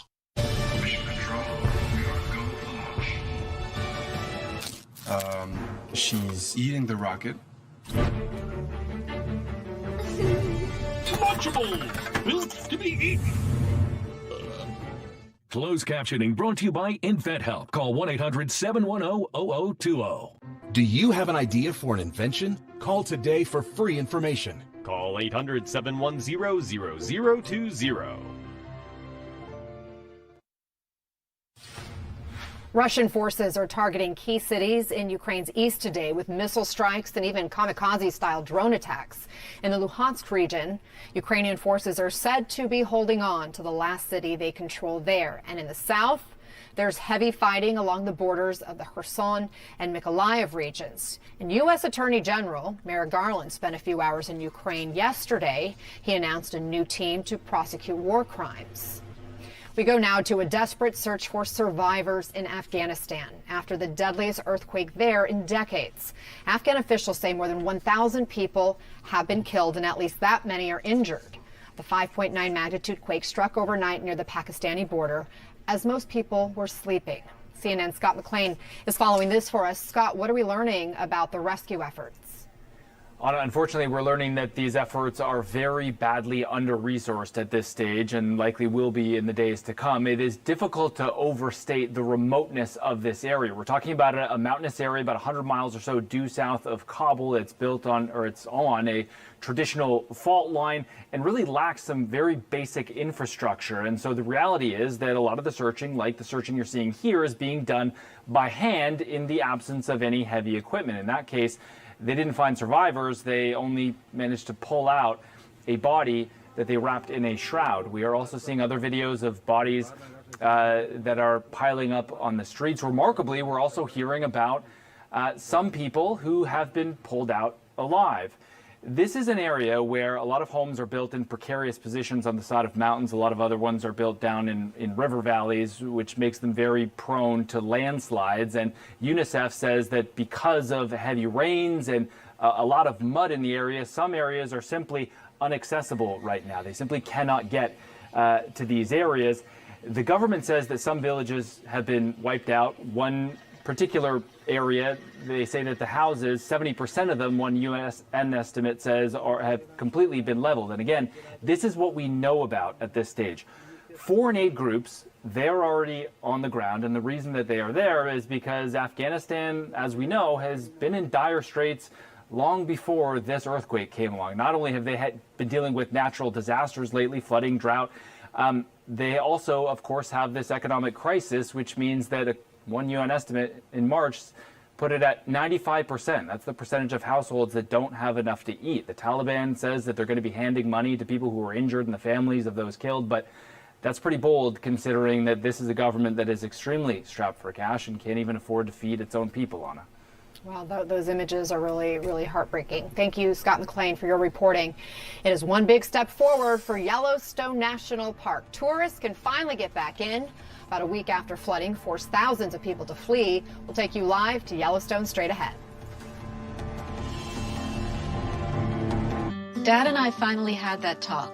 No, not that talk. About what the future looks like. For me, I may have trouble getting around, but I want to live in my home, where I'm comfortable, and my friends are nearby. I can do it with the help of a barber, personal shopper, an exercise buddy, someone who could help me live right at home. Life's good when you have a plan.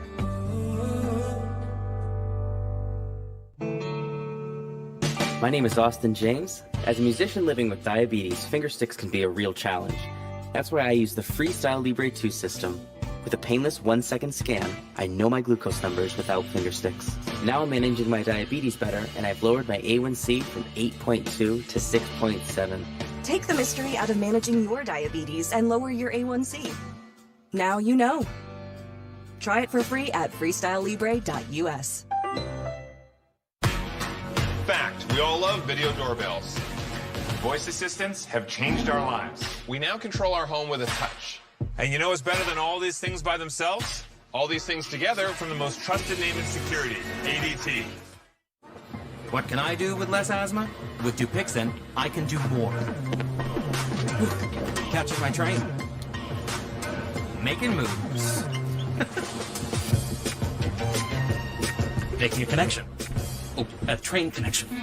That's how you do more with Dupixent, which helps prevent asthma attacks. Dupixent is not for sudden breathing problems. It's an add-on treatment for specific types of moderate to severe asthma that can improve lung function for better breathing in as little as 2 weeks, and can reduce or even eliminate oral steroids. And here's something important. Dupixent can cause allergic reactions that can be severe.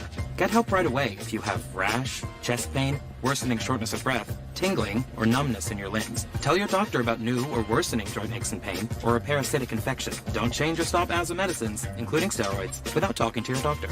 Are you ready to do more with less asthma? Just ask your asthma specialist about Dupixent. This old toilet won't quit. It's fine, though. I'm a member of American Home Shield. They cover items no matter their age. Oh, shelves clean. As a Main Street bank, PNC has helped over 7 million kids develop their passion for learning through our Grow Up Great initiative. And now, we're providing billions of dollars for affordable home lending programs as part of $88 billion to support underserved communities, including loans for small businesses in low and moderate income areas. So everyone has a chance to move forward financially.